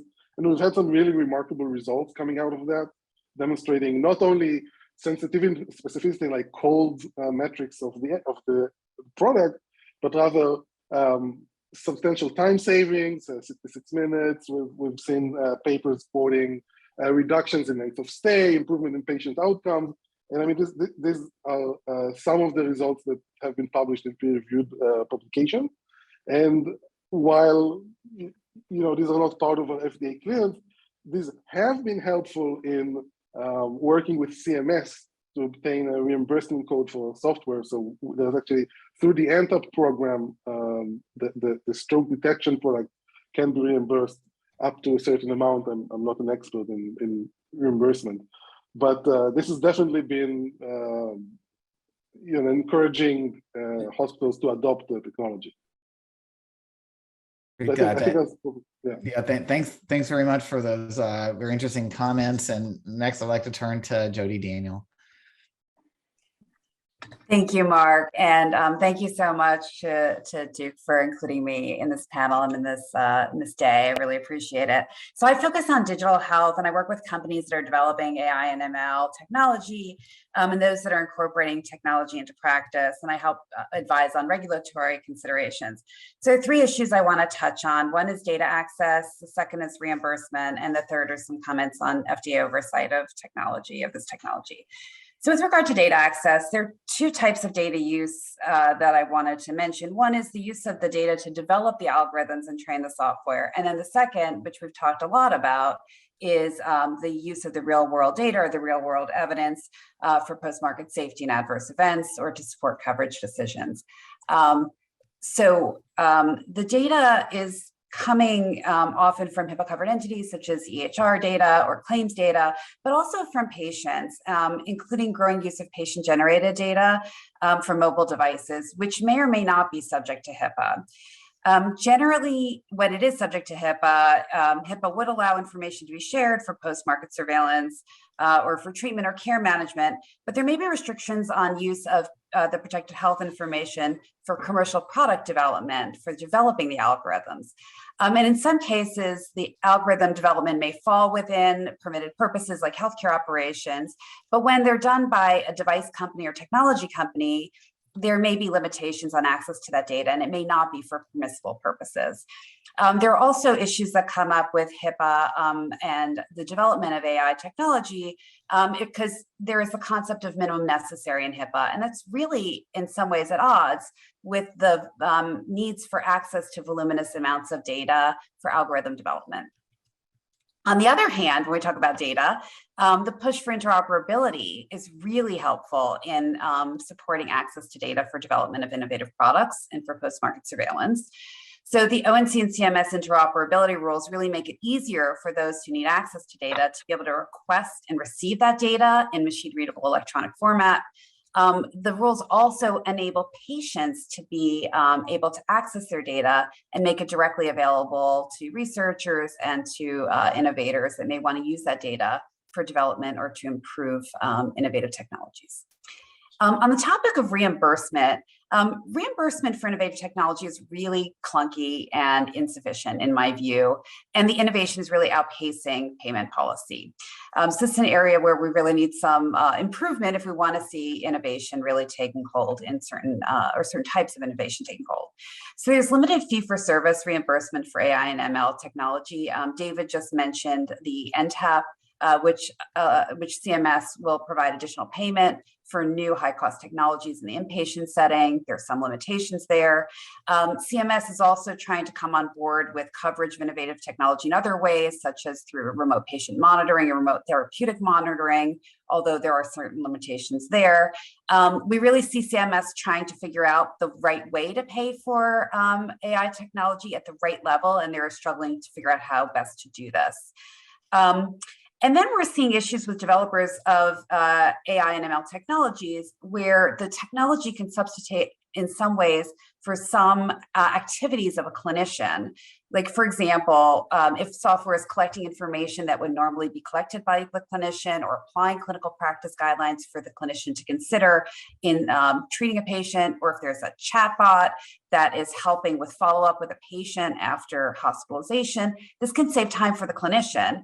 But the technologies may not be reimbursable because they're actually substituting for clinician time, and fee-for-service is paying for clinician time. So clinicians might actually see reduction in reimbursement by adopting innovative technologies that really may improve the quality of care outcomes and the ability to provide additional access to more patients.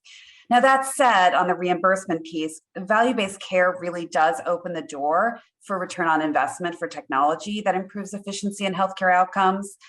We see risk-bearing providers and health plans adopting technology even without that direct reimbursement because they are getting payments for treating patients and for the outcomes, not just for the time spent. And then the last point is just on FDA oversight. So there are many ways that existing regulatory frameworks may actually work for AI and ML technology, and there are differences, such as the iterative nature of the AI-based SAMD or SIMD, and there may need to be appropriate regulatory processes to address some of the speeds and efficiencies that we can see with the development of AI and ML. So just a few thoughts as for FDA considerations on guidance and regulation. One is just clarity on requirements. I spent a lot of time advising companies on whether their product is a medical device or is not a medical device in the digital health space, whether it's part of enforcement discretion or not. And FDA has put out a lot of great guidance in this area. More guidance is helpful, more examples are helpful, just continue encouragement in that regard. The second is global harmonization with other regulators. It's great to see FDA collaborating with the Canadian and UK partners on the good machine learning practices. Again, we see digital health companies that are really operating at a global level, and the different regulatory schemes really is challenging for bringing innovative products to market. Third, agile regulation and oversight is important. I was really glad to hear Jeff Shuren talking about considerations regarding change management plans and ensuring that regulatory requirements don't interfere with the speed and efficiencies for getting important changes in products out to patients and clinicians. Really looking forward to seeing more guidance there. And then the last thing I'll say as a former regulator is that folks often will think about, as we see new innovation, people think, well, we need a new regulatory scheme. And what I've always thought of as when I was in a regulatory capacity is what's the difference? Where does AI and ML technology really represent something different from the current structure? And then regulate or provide guidance with regard to those differences. Again, I heard Jeff Shuren talking about the fact that some of the learning that we might have from oversight of AI and ML might be generally applicable for other devices or for all devices. So thinking about where we might be able to harmonize the regulatory approach and where there might be needs for some different approach to make it easier to bring some of these devices to market is really helpful. And I think I will pause and stop there. Thank you. Thanks, Jody. You covered a lot of territory, as did all of our panelists. Let me start. I know we don't have too much time, but building on the last topic that Jody brought up, it seems like all of you talking about some quite positive in many ways experiences with FDA. A lot of engagement, not too long of a process to get from those initial meetings to the initial de novo approval, and then some further iterations beyond that. Looking ahead, are there areas where FDA focus would be helpful in improving progress in the AI and ML space, or areas where you all have particular concerns? Jody just touched on several. What is the boundary of a SAMD product or not? I don't see how to fully distinguish that with so many more devices having built-in AI capabilities along with their robotics and everything else, and harmonization across countries. But maybe we go back to Jen and David first. Where do you see the best opportunities for further AI, for further FDA action going forward? I think some of the themes that were evident earlier about access to data, that's our biggest challenge. We have a roadmap of new tools that we would like to work on, but getting access to sufficient cross-institution data is really challenging. Now, it partly has to do with the fact that we use streaming data, and that, it's not sitting there in a EHR repository. In fact, it's often not stored at all. So we have to get to the point where somebody's storing it, that storage is expensive, and they're going to give us access to it, and we were able to time align it and clinically connect it with enough clinical context data for it to be useful. But our number one blocker is that, and some of the issues brought up by earlier panelists, I really do think highlight some of the issues. I mean, getting permission to look at the data, and not making it so onerous for the covered entities to be willing to share that data is really, that's our number one challenge. Is we know what we want to do, we have the tools to do it, but getting the right data sets, access to those right data sets, and being able to persuade the hospitals that it isn't a HIPAA crisis for them is a real challenge. And anything that we can do to create frameworks around how we can access some of this data, I think improves the quality of the algorithms that we can develop. That's kind of our number one thing. I think the other piece that was super important for us in our de novo process was getting the point where we could be cross-compatible with different, our input is an ECG lead too. How do we, what devices are we compatible with? And we spent a lot of back and forth with the FDA, kind of establishing how we were going to ensure that we could work with different ECGs. And that was brought up earlier too, is, are all these devices the same? And what can you assume about the sameness of medical data versus different?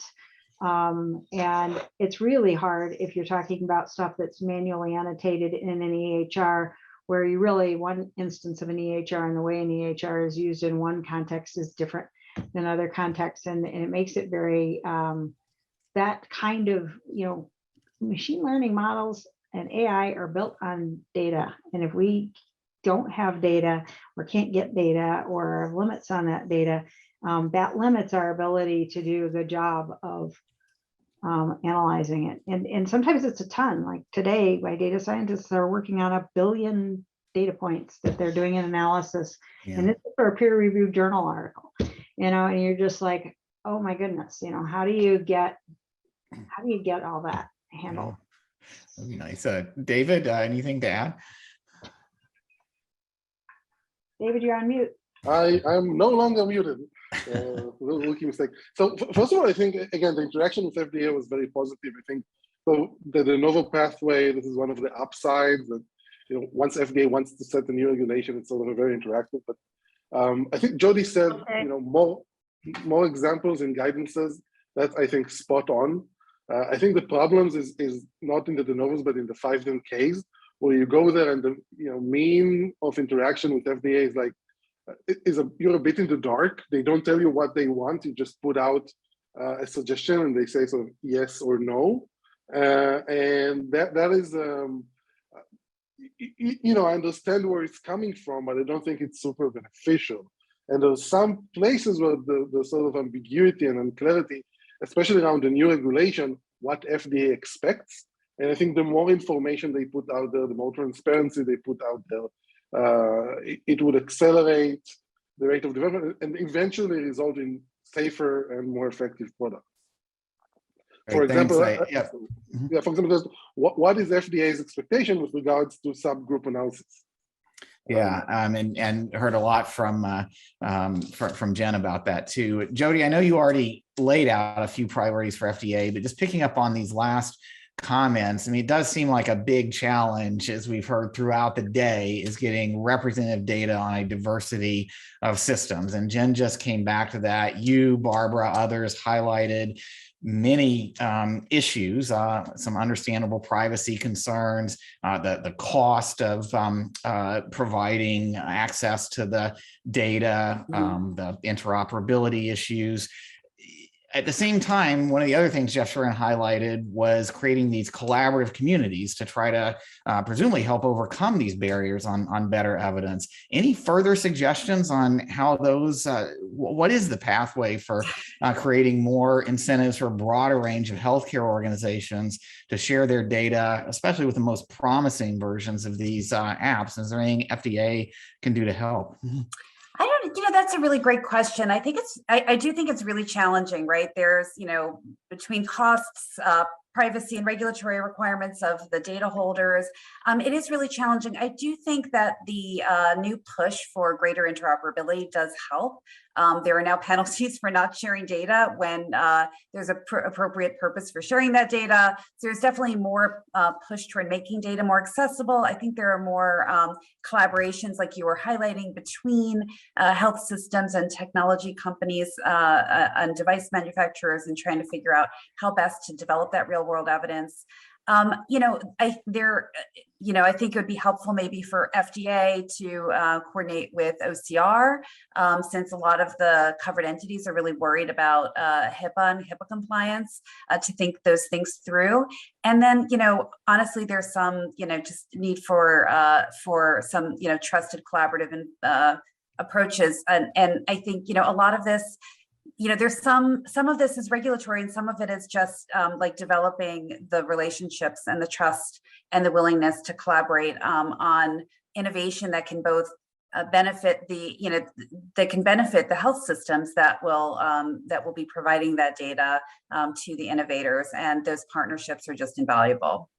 Yeah, and you talk about benefits to health systems, and maybe that is something that collaboratives in these specific areas could help make clearer. That one thing is to have like a general notion that, well, better detection of EKGs or more timely follow up on CTs that suggest stroke would be good, but something that's more quantitative or precise there.